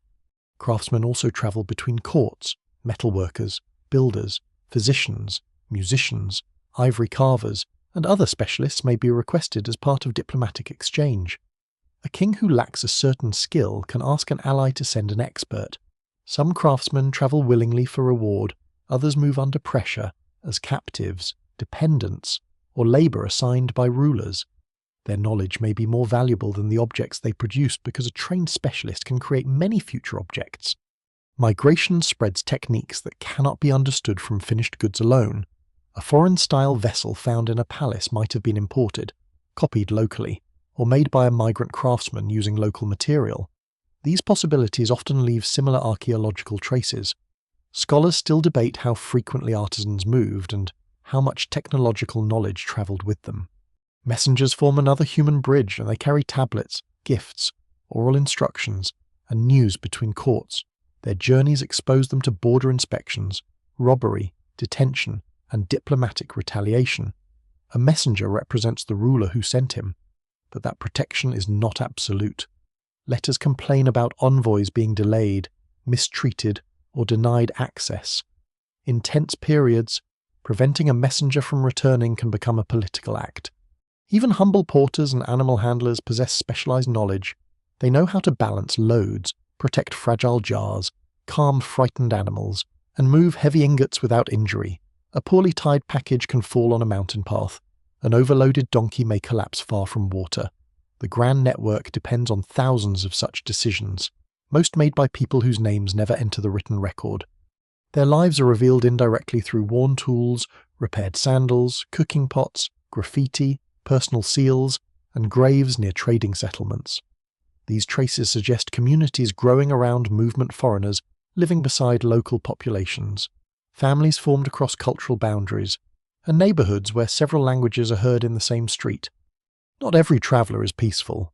Soldiers guard caravans, escorts protect royal shipments, and pirates or raiders seek the same concentrated wealth. The line between trader and smuggler can be thin. Merchants may conceal goods to avoid taxes or use unofficial paths around checkpoints.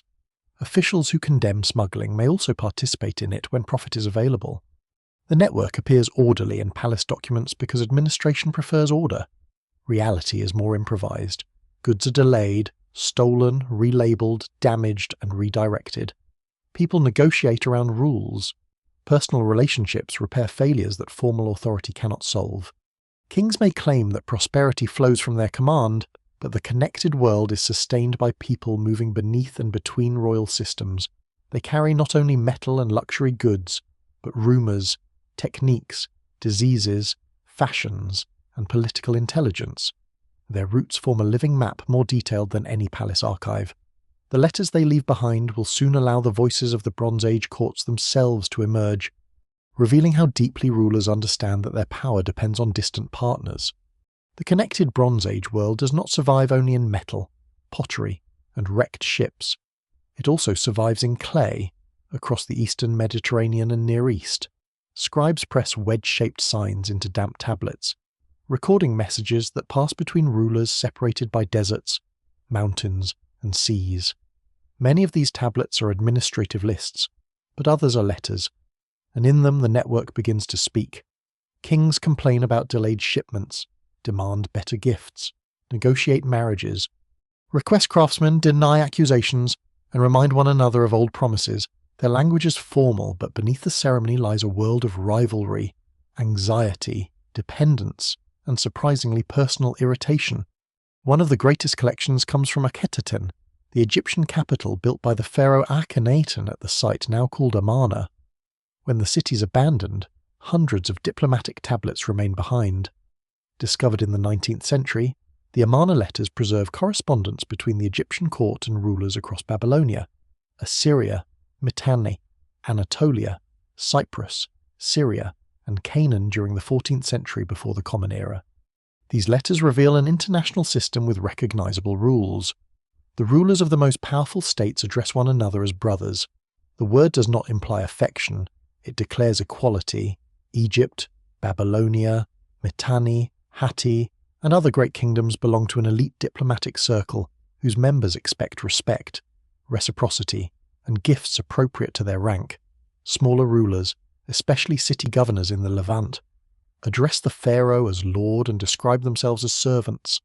The language itself maps political hierarchy. Gift exchange lies at the center of these relationships. Gold leaves Egypt. Horses and chariots come from northern kingdoms. Copper arrives from Al-Ashir, probably Cyprus. Fine textiles, precious vessels, stone, ivory, and crafted objects pass between courts. Officially, these are gifts freely given among royal relatives. In practice, the letters often sound like negotiations over expected quantities. A Babylonian king complains that the gold sent by Egypt is too little or of poor quality. Another ruler reminds the pharaoh that previous kings had been more generous. The king of Elashia explains that a shipment of copper is smaller than expected because disease has affected his land. Though scholars debate the exact nature of the illness described, these complaints are not minor breaches of etiquette. Gift quantities communicate status. Sending less than expected can imply that the recipient is less important than he believes. Royal marriages deepen the system. Great kings exchange daughters to secure alliances, but the arrangement is rarely equal. Foreign princesses are sent to Egypt, while Egyptian royal daughters are generally not sent abroad. Other kings notice the imbalance and ask why.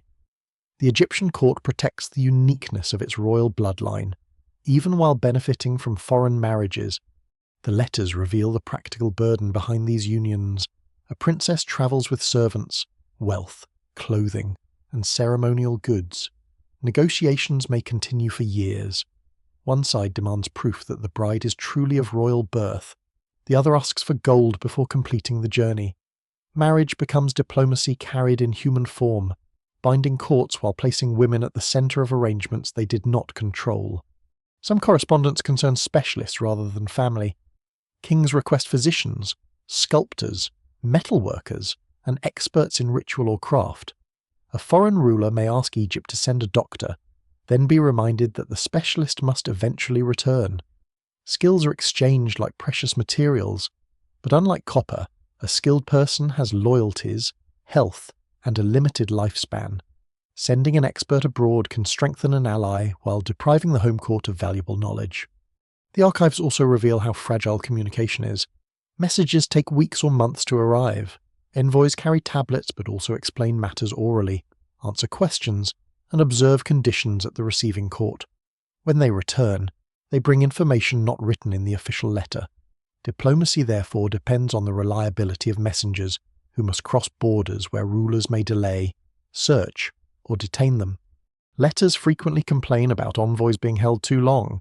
A king worries when his messenger fails to return, unsure whether the delay is ceremonial, accidental, or hostile.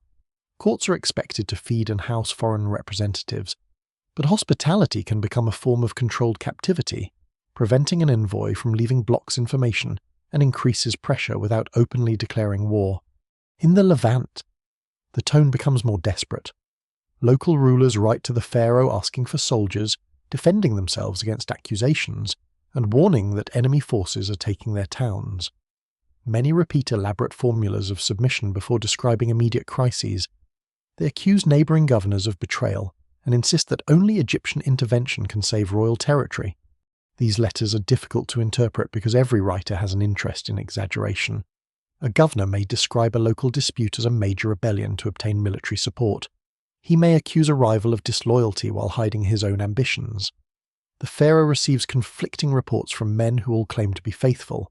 No single letter can be read as an objective account. The mysterious groups called the Habiru appear in some of this correspondence. They are portrayed as threats, mercenaries, rebels, displaced people, or allies, depending on the writer. They are not easily identified with one ethnic population, and attempts to equate them simply with later biblical Hebrews remain disputed. The term seems to describe a social category or varied groups operating outside normal political control rather than one unified nation. The tablets also expose the economic foundations of diplomacy.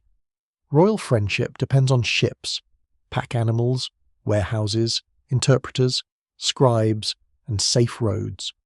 A promise of gold means nothing if miners, craftsmen, and transport workers cannot produce and deliver it. A marriage alliance may fail if the escort route becomes dangerous. A court can maintain the appearance of generosity only while its supply network functions. Even the language of brotherhood cannot conceal competition. Kings compare gifts, rank, access, and recognition. Assyria's rise causes unease because its ruler seeks treatment as a great king, challenging older hierarchies. Other courts resist, not because Assyria lacks power, but because diplomatic equality has material consequences. A new brother expects gifts, marriages, and acknowledgement. One lesser-known detail is that many letters were written in a language foreign to both sender and receiver. Akkadian functions as the diplomatic medium, but scribes trained in Egypt or the Levant often write forms influenced by their native speech. Their mistakes and adaptations preserve traces of languages otherwise poorly documented. Behind royal voices stand multilingual scribal schools translating power into clay. The letters create an impression of order-recognized kings, formal greetings, measured gifts, and established roots. Yet the repeated complaints reveal strain. Copper arrives short, gold disappoints, messengers vanish, governors panic, allies question loyalty. The system is sophisticated because problems are constant, not because they are absent. What survives in these archives is not a peaceful international community, but a managed tension held together by exchange.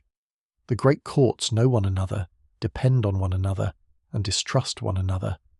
Their letters cross the same routes as metals and luxury goods, binding diplomacy to commerce. They also preserve the first signs that prosperity has created vulnerability. Every promise depends on delivery, and every distant dependency is another place where the network can fail. The network's greatest strength is also becoming its weakness. Bronze Age kingdoms flourish because they specialize, exchange, and depend on one another. Cyprus supplies copper, Egypt sends gold and grain. Levantine ports move timber, wine, oil, and crafted goods. Aegean workshops produce pottery and luxury objects. Mesopotamian cities draw raw materials from distant lands. Palaces concentrate wealth, organize labor, and distribute supplies with impressive efficiency. Yet every layer of coordination creates another point where interruption can spread. Prosperity does not remove danger. It hides danger beneath abundance. A palace economy works best when deliveries arrive on time. Workshops receive measured quantities of metal. Textile workers are issued wool. Labourers collect grain rations. Chariot builders wait for timber, leather, bronze fittings, and trained horses. Scribes record what enters and what leaves. This system can mobilize resources on a scale no village household could match, but it also concentrates decision-making. If the palace loses control, the institution surrounding it may not continue independently. Storage gives rulers resilience, but only within limits. Grain can be held against a poor harvest. Oil and wine can be sealed in jars. Metal can remain in storerooms for years. Yet stored wealth attracts enemies and requires guards, buildings, administrators, and constant accounting. A palace full of supplies is both a center of survival and a target. When such a complex burns, the same storerooms that symbolize power can feed the destruction. Clay tablets found in burned archives often survive precisely because fire bakes them hard. This creates one of archaeology's darker ironies. The destruction of a palace may preserve its paperwork better than centuries of peaceful use would have done. The final records sometimes show ordinary administration continuing almost until the end allocations of grain, lists of personnel, deliveries of bronze, and instructions to watchers along the coast. Catastrophe does not always announce itself clearly in the documents. The system may still be counting sheep while danger approaches. The dependence on specialist labour creates another vulnerability. Bronze casting requires trained workers. Chariots demand carpenters, leather workers, wheelwrights, and metal workers. Large ships depend on shipwrights familiar with complex joinery. Scribes preserve administrative memory through writing systems that few people can use. If specialists flee, die, or lose institutional support, their knowledge may disappear quickly. This is especially true where training occurs inside palace-controlled workshops. A village can continue farming after a ruler falls, but a workshop producing ceremonial glass, complex ivory carvings, or high-quality chariot equipment may not survive without imported material and elite demand. Skills can persist in simpler forms, migrate elsewhere, or vanish from the record. The collapse of a palace therefore does not only remove a political centre, it can break the environment in which specialized knowledge is maintained. Trade routes are vulnerable to events far from the final buyer. A rebellion near a mountain pass can delay tin in a coastal workshop. Conflict around Cyprus can reduce copper shipments to the Aegean. A damaged harbour can redirect ships toward rival ports. Drought in one region can force pastoral groups onto new routes, intensifying competition over wells and grazing land. A local crisis becomes regional when many societies rely on the same corridors. The network contains alternatives, but not unlimited ones. Merchants can change ports, rulers can seek different suppliers, and old bronze can be recycled. Yet substitutes often cost more, arrive more slowly, or exist only in smaller quantities. Recycling can temporarily soften a shortage, but it cannot create endless metal. Each reused weapon or tool must come from somewhere, and melting older objects may reveal that the system is consuming its own accumulated wealth. Centralization also encourages inequality. Palaces and temples gather surplus from surrounding populations, then redistribute part of it through rations, employment, festivals, and protection. During stable years, this arrangement can appear mutually beneficial. During crisis, however, elites may continue demanding taxes and labour even as harvests decline. The burden falls most heavily on farmers, herders, fishermen, and workers whose names rarely appear in diplomatic letters. A failed harvest is not automatically a civilization-ending event. Ancient communities are accustomed to uncertainty and possess many strategies for survival. They store grain, diversify crops, move animals, borrow from relatives, reduce consumption, and seek work elsewhere. But repeated failures strain these protections. Debts increase. Families sell land, livestock, or labour. People leave villages. Local disputes intensify. No single explanation fully accounts for the breakdowns that later follow, but environmental pressure can make political and economic weaknesses harder to contain. Transport itself depends on surplus. Sailors and caravan workers must eat while moving goods. Donkeys require fodder. Ships need timber, rope, pitch, and replacement sails. Guards and officials must be supported. When food becomes scarce, maintaining the routes becomes more expensive at the exact moment imported supplies are most urgently needed. A network designed to solve shortages can therefore become difficult to operate during a widespread shortage. Political trust is equally fragile. Great kings call one another brothers, but their cooperation rests on calculation. If one kingdom appears weak, allies may reduce support or seize disputed territory. Vassal rulers may rebel. Merchants may avoid unstable regions. Tribute may stop. A court receiving fewer gifts can interpret the decline as an insult, even when the true cause is economic stress. Rumour magnifies uncertainty. News travels slowly and changes as it moves. Reports of raiders, plague, royal death, or rebellion may cause merchants to suspend journeys before the danger is confirmed. Once traffic declines, shortages can validate the original fear. A port believed unsafe becomes poorer, loses guards and influence, and may then become genuinely unsafe. War places direct pressure on the system. Armies consume grain, animals, timber, leather, and metal. Chariots require constant maintenance. Fortifications demand labour. Soldiers taken from farms reduce agricultural production. Victorious campaigns may bring booty, but prolonged conflict drains the same stores that sustain trade. Rulers can seize merchant cargoes or redirect ships toward military needs, damaging the trust on which future exchange depends. There is also the danger of excessive complexity. The Late Bronze Age world links many institutions so tightly that failure in one part can echo through others. A palace needs imports to reward elites. Elites support the ruler while rewards continue. Workshops need palace orders. Merchants need safe routes and reliable payment. Farmers need political stability, but must provide surplus to sustain the entire structure. Each group depends on the others, and the whole arrangement becomes harder to repair once several links break at once. Scholars still debate how rigid these palace systems truly were. Some regions may have maintained active local markets and independent production beneath royal control. Others appear more centralized. The evidence remains incomplete because the best preserved records come from institutions large enough to produce archives. Ordinary resilience may be underrepresented. Even so, the pattern is unmistakable. By the 13th century before the Common Era, the connected world has reached extraordinary sophistication. Ships carry multinational cargoes. Courts exchange letters across thousands of kilometers.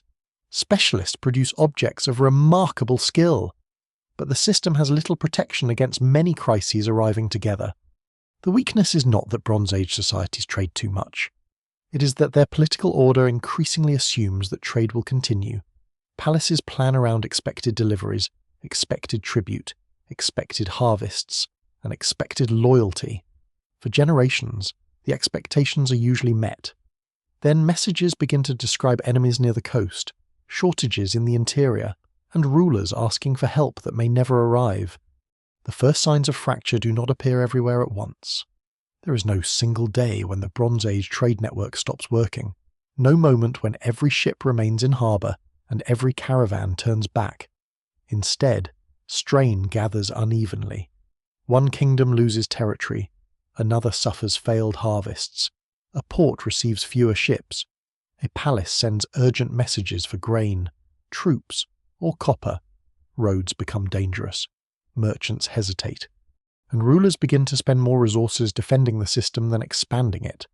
By the final decades of the 13th century before the Common Era, the connected world is entering a period in which several old risks begin to overlap. War is among the most visible pressures. The great kingdoms have never been peaceful, but prolonged conflict becomes increasingly expensive. Egypt and the Hittite Empire compete for influence in Syria. Hittite rulers struggle with rivals in western Anatolia, rebellious vassals, and instability within the royal family.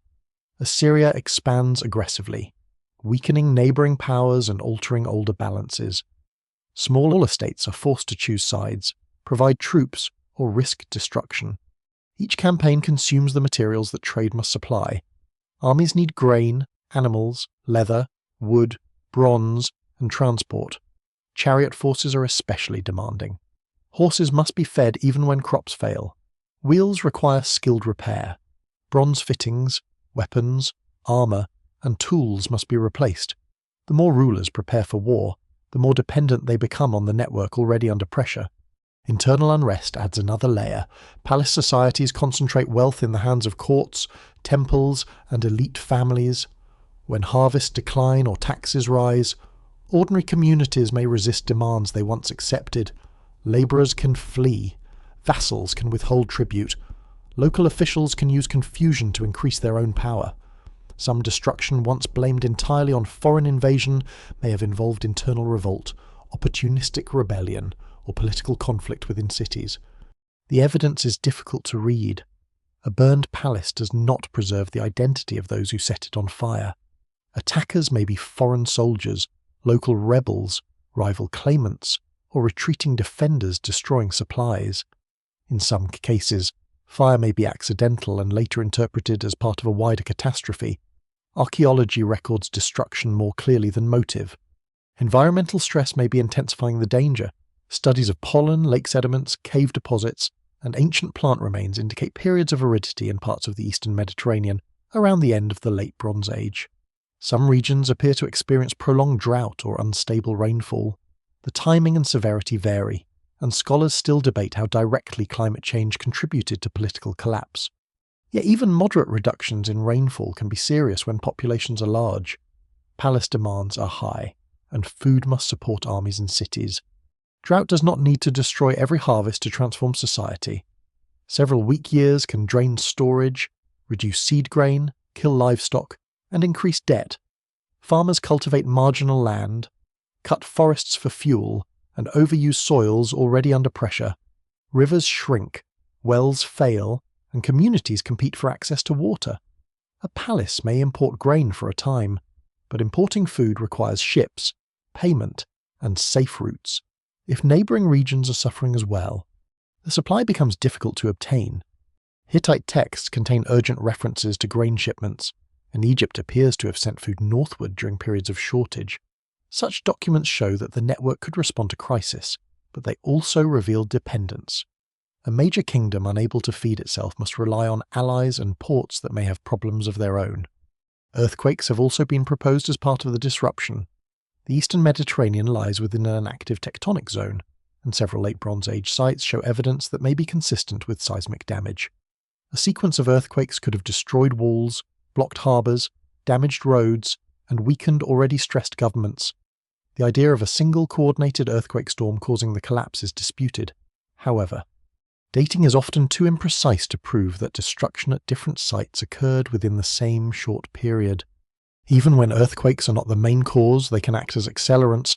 A damaged city requires timber, labour, food, and administrative stability for reconstruction. If those resources are already diverted to warfare or lost through drought, rebuilding may never be completed. Natural disaster becomes political disaster when institutions can no longer respond. Migration increases as conditions worsen. Families leave dry or insecure regions in search of food and safety. Pastoral communities alter their routes. Mercenaries move toward kingdoms still able to pay them. Displaced groups may settle peacefully, enter military service, or raid communities along their path. To palace officials, these movements appear as invasion, even when they are driven by survival. Egyptian inscriptions describe groups later gathered under the modern label Sea Peoples. They include names such as the Peliset, Shurden, Shekelesh, Denian, and Cheka. The texts depict battles on land and sea during the reigns of Meneptah and Rameses III. Egyptian reliefs show ships, warriors, carts, women, and children, suggesting movement involving whole communities rather than only raiding armies. The identity and origins of these groups remain heavily debated. Some may have come from the Aegean, Anatolia, Cyprus, or the central Mediterranean. Others may have been displaced soldiers, pirates, migrants, and local populations drawn into larger coalitions. They were not necessarily one unified people, and they did not single-handedly destroy the Bronze Age world. The popular image of a mysterious seaborne horde sweeping away every civilization is too simple. Still, maritime raiding becomes a serious threat. Coastal cities are vulnerable because their wealth is concentrated near harbours. Ships carrying metal, grain, and luxury goods make attractive targets. Once piracy increases, merchants require escorts or avoid dangerous routes. Reduced trade weakens ports, leaving them less able to defend themselves. The network begins to feed its own insecurity.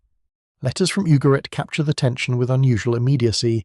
In one message, the king explains that his troops and chariots are away while enemy ships appear near the coast.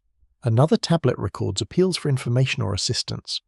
These documents are often described as voices from the edge of destruction, although their precise order and context remain uncertain.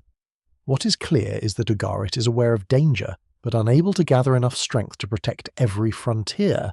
The city is eventually destroyed and never restored as the same international centre. Tablets remain in kilns or archives, some perhaps awaiting dispatch. The harbour network that supported its wealth cannot save it. Other cities across the eastern Mediterranean suffer similar destruction, abandonment, or sharp decline, though not all at the same moment and not for the same reason. This unevenness is essential. Egypt survives, though weakened. Assyria endures and later expands. Some Cypriot settlements continue while others are destroyed or reorganized. Communities in the southern Levant adapt to new political realities.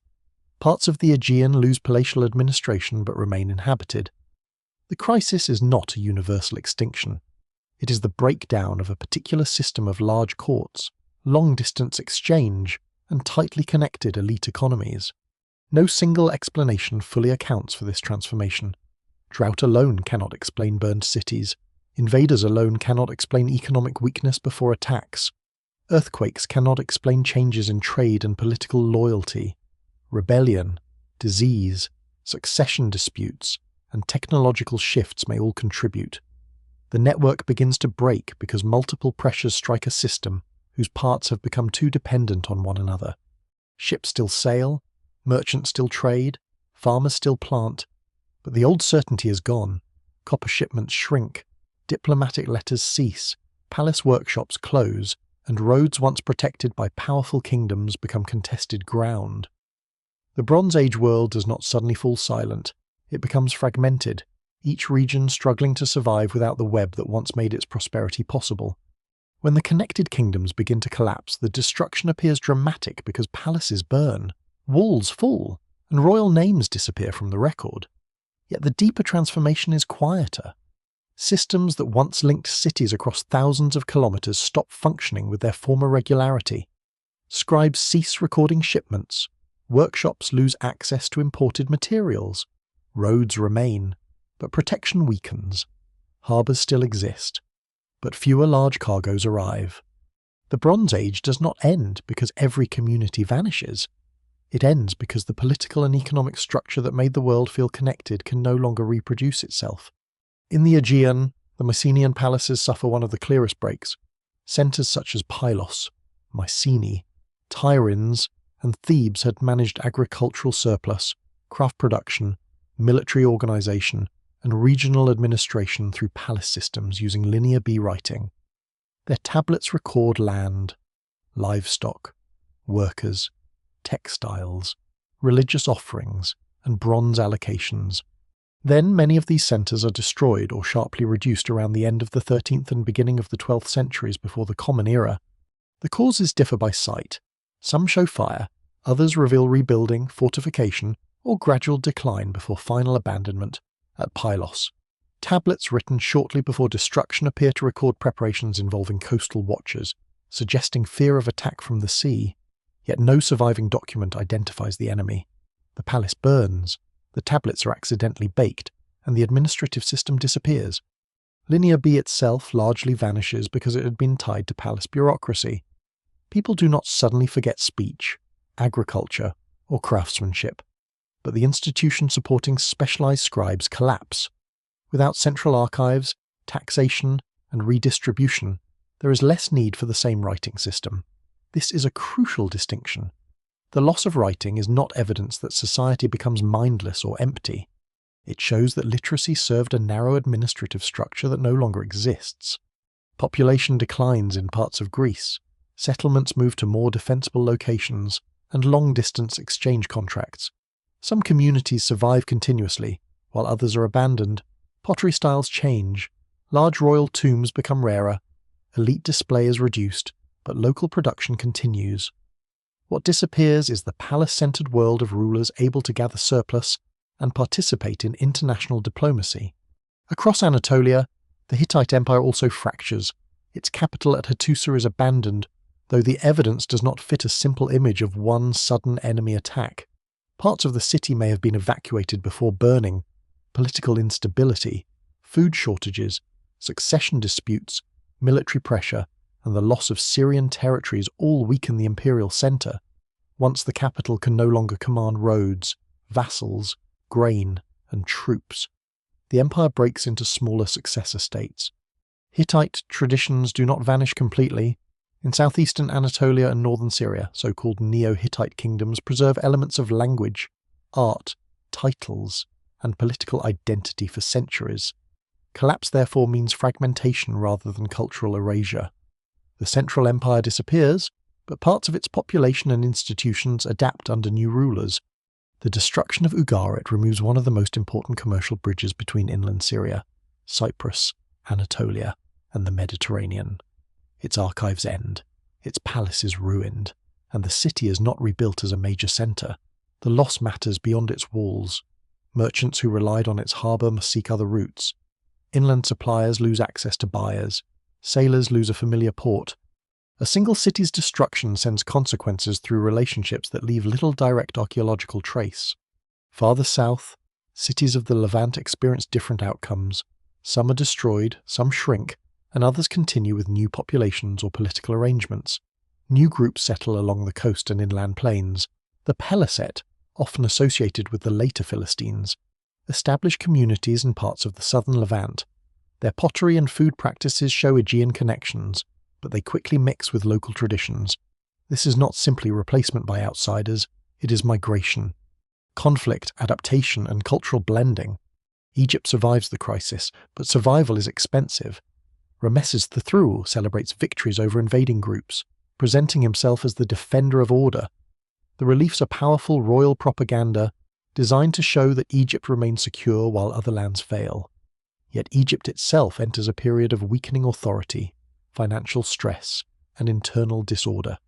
One revealing event occurs during the reign of Rameses III, when workers at Deir el-Medina stop work because their grain rations are delayed. This is often described as one of the earliest recorded labour strikes. The workers are skilled men responsible for constructing royal tombs, not an anonymous rural population. Their protest shows that even at the heart of the Egyptian state, the distribution system is failing to meet obligations. Egyptian power in the Levant contracts, royal tomb robbery increases, and regional officials gain independence. Egypt does not vanish, but it becomes less capable of sustaining the international role it held during the Late Bronze Age.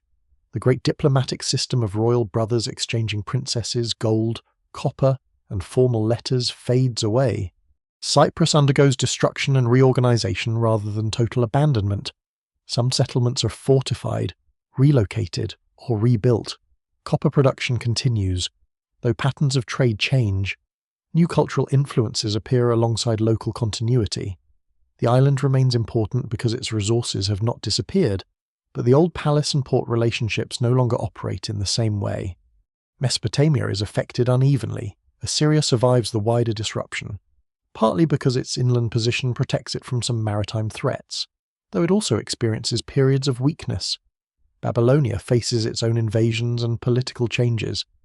Later, Assyria will build a new imperial system, but the world it dominates will be different from the network of equal great kings visible in the Amarna letters.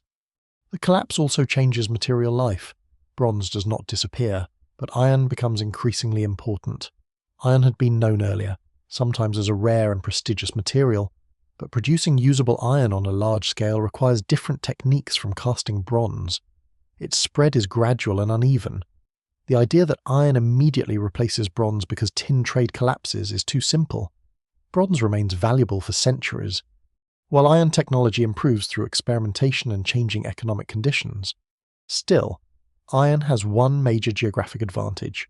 Iron ore is more widely available than tin. Once smiths learn to produce effective tools and weapons, societies become less dependent on the distant routes required for bronze.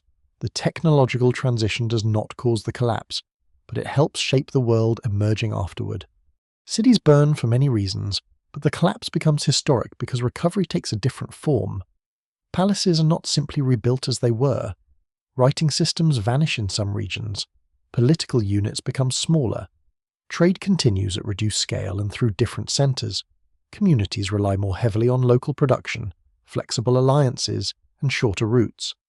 The term collapse can therefore mislead. It suggests an empty landscape after a sudden fall. In reality, people remain among ruins, reuse stones, repair houses, move to nearby hills, and create new settlements. Survivors carry memories, craft traditions, seeds, songs, religious practices, and fragments of old identities into the centuries that follow. What collapses most completely is confidence in the old system. The palace once seemed permanent, the harbour reliable, the king protected by the gods, and distant metal certain to arrive. After generations of disruption, those assumptions no longer hold. Half the world had been connected by trade, diplomacy, and need. When that connection fractured, civilizations did not disappear into silence. They were forced to become something else. The trade network does not vanish when the palaces fall. It changes its shape. Routes that once carried royal gifts, bulk copper, diplomatic brides, and carefully recorded tribute become narrower, less centralized, and more difficult to see. Merchants still cross the Mediterranean. Sailors still follow familiar coastlines. Metalworkers still melt bronze. Communities continue exchanging grain, oil, timber, animals, pottery, and cloth. What disappears is the political architecture that once gathered these movements into a system dominated by great courts. For generations, the Late Bronze Age had been organized around palaces capable of concentrating enormous resources. A king could order tons of copper, send gold across the sea, commission fleets, and support specialist workshops. After the collapse, exchange becomes more dispersed. Smaller ports, local rulers, independent ship owners, and mobile trading communities take on roles previously managed by imperial administrations. The surviving network is less spectacular in official records because fewer archives remain, but it may also be more adaptable. Cyprus remains a major source of copper. Mining does not stop simply because old diplomatic partnerships disappear. New markets emerge, and Cypriot metal continues circulating through the eastern Mediterranean. The shapes of ingots, routes of distribution, and centres of production change. Yet the island's geological importance survives every political transformation. Empires may fall, but copper remains beneath the ground. Phoenician cities along the Levantine coast become some of the most important inheritors of Bronze Age maritime knowledge. Tyre, Sidon, Byblos, and other ports develop trading networks extending across the Mediterranean. Their sailors establish settlements and commercial stations in Cyprus, North Africa, Sicily, Sardinia, Iberia, and beyond. They do not create Mediterranean trade from nothing. They expand along sea lanes already tested by generations of Bronze Age sailors. Their ships carry timber, metal, textiles, wine, oil, glass, ivory work, pigments, and luxury goods. They also carry writing. The Phoenician alphabet, developed from earlier West Semitic traditions, uses a relatively small group of signs compared with the complex cuneiform and hieroglyphic systems of older palace cultures. It is easier to adapt and eventually influences Greek, Latin, and many later scripts. This does not mean that the alphabet spreads simply because it is superior. Writing systems serve institutions, languages, and social needs. Cuneiform continues in Mesopotamia for many centuries. Egyptian scripts survive as well. But the growth of alphabetic writing reflects a world in which merchants, smaller states, and new political communities require flexible methods of recording names, goods, dedications, and agreements. The Greeks also emerge from the collapse transformed rather than disconnected from their past. The Mycenaean palaces are gone, and Linear B disappears, but communities across the Aegean retain agricultural knowledge, seafaring traditions, religious practices, and memories of ruined strongholds. Centuries later, Greek storytellers preserve tales of powerful kings, distant expeditions, burned cities, and warriors returning across dangerous seas. These stories cannot be treated as straightforward records of Bronze Age events. Oral tradition changes with every generation, combining memory, invention, politics, and poetry. Yet the epics associated with the Trojan War may preserve distant echoes of a world in which Aegean rulers competed for prestige, sailed in armed coalitions, exchanged gifts, and fought over wealthy cities controlling strategic routes. Troy itself occupies a location near the passage between the Aegean and the Black Sea. The settlements at Hisarlik were destroyed and rebuilt many times, and scholars still debate how particular archaeological levels relate to later legend. No surviving evidence confirms the war described in epic poetry. What the site clearly demonstrates is the long importance of a region positioned beside major maritime corridors. Farther east, the Assyrian Empire eventually constructs a system far larger and more militarized than the late Bronze Age kingdoms. Assyria controls roads, collects tribute, moves populations, and connects territories from Iran to Egypt. Its rulers inherit older traditions of administration and exchange, while applying them through a more centralized imperial structure. The roads once used by merchants become arteries for armies, officials, messengers, and taxes. Babylonian cities preserve even deeper continuities: temples, scribal schools, mathematical knowledge, astronomical observation, and cuneiform literature survive the Bronze Age collapse. Texts are copied for centuries. Ancient kings become subjects of study to later scholars who already consider them remote figures. Mesopotamian civilization repeatedly changes rulers without losing the institutional memory stored in clay. Egypt also remains connected to long-distance exchange despite periods of weakness. Gold, timber, incense, metals, and luxury materials continue moving along the Nile, through the Red Sea, and across the Mediterranean. Later dynasties negotiate with new powers, employ foreign soldiers, and participate in commercial worlds that inherit many of the same geographic realities. Egypt still has grain and gold but lacks good timber. Cyprus still has copper.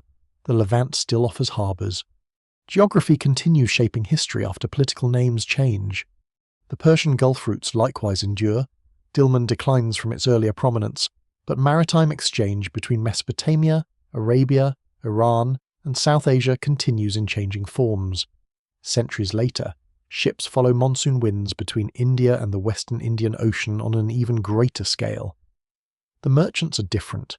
Their languages and religions have changed, but they travel through a seascape already crossed by Bronze Age sailors. One of the most important legacies is technological mobility. Metalworking methods, ship construction, glass-making, textile production, weighing systems, and administrative practices spread because craftspeople and traders carry knowledge between societies. Technologies are rarely invented once and transferred unchanged. They are copied, misunderstood, improved, simplified, and adapted to local needs. The bronze tradition itself survives the rise of iron. Bronze remains valuable for vessels, armour, statues, fittings, instruments, and ceremonial objects. Iron becomes more common, but bronze retains advantages in casting and resistance to corrosion. The two metals coexist rather than replacing one another immediately. The Iron Age is not a clean door closing on the Bronze Age, it is a long overlap. The idea of standardized value also develops from practices visible in earlier trade. Bronze Age merchants weigh silver, use recognized units, seal containers, and authenticate agreements. Later societies introduce stamped coinage, but coins grow within an older world already accustomed to measuring metal as wealth. Commercial law, written contracts, partnerships, loans, and state taxation all have precedents in the archives of Bronze Age merchants and palaces. Even diplomatic habits survive. Later rulers continue exchanging gifts, arranging marriages, sending envoys, requesting specialists, and addressing one another through carefully graded titles. The Amarna letters belong to a specific political age, but their combination of ceremony and calculation remains familiar throughout later history. States repeatedly describe transactions as friendship, while arguing intensely over quantity. The deepest legacy may be the realization, rarely stated but constantly demonstrated, that no powerful society is entirely self-sufficient. The Bronze Age rulers who boast of universal dominion still depend on foreign mines, sailors, craftsmen, and harvests. Their successors learn the same lesson. Empires may control wider territories, improve roads, standardize money, and build larger fleets, but dependence does not disappear. It becomes more complex. Archaeologists now reconstruct this lost network from objects scattered across continents. A bead in a grave, an ingot on the seabed, a seal in a foreign port, or a tablet complaining about missing gold becomes evidence of connection. Each discovery reveals how misleading isolated ruins can be. A palace appears local because its walls stand in one place, yet the materials inside may come from half the known world. The Bronze Age trade network was not modern globalization in an early costume. Most people lived and died near their birthplace. Goods moved slowly, information travelled unevenly, and entire regions remained beyond direct contact. Yet, within its limits, the network achieved something remarkable. It connected societies separated by immense distances and made their prosperity dependent on strangers. Its roots outlived the kings who claimed to command them. Ports were rebuilt under new names, roads found new travellers, metals entered new workshops, stories crossed languages.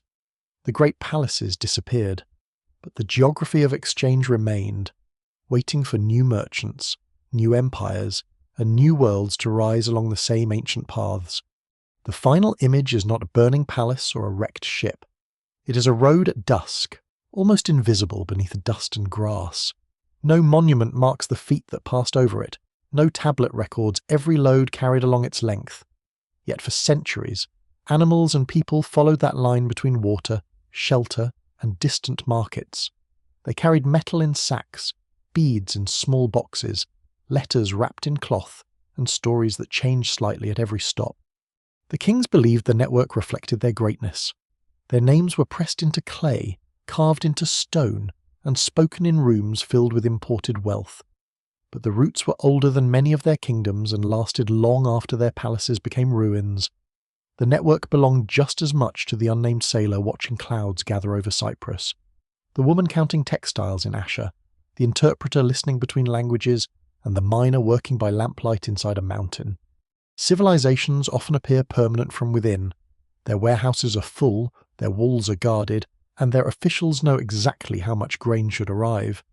The future seems like an extension of the present. Then the rain fails, a road closes, a ship does not return, and the careful structure begins to depend on reserves it no longer possesses. Still, collapse is never the whole story. People survive what institutions cannot.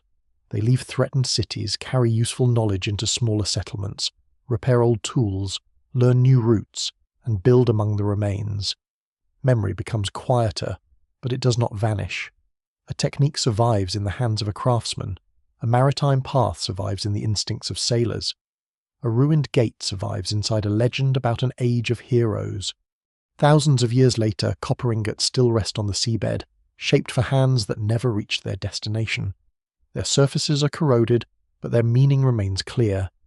They belong to a world held together by movement, trust, need, and distance, a world more connected than its people could fully see, and more fragile than its rulers were willing to imagine. The sea continues to move above them, following the same winds that once filled Bronze Age sails.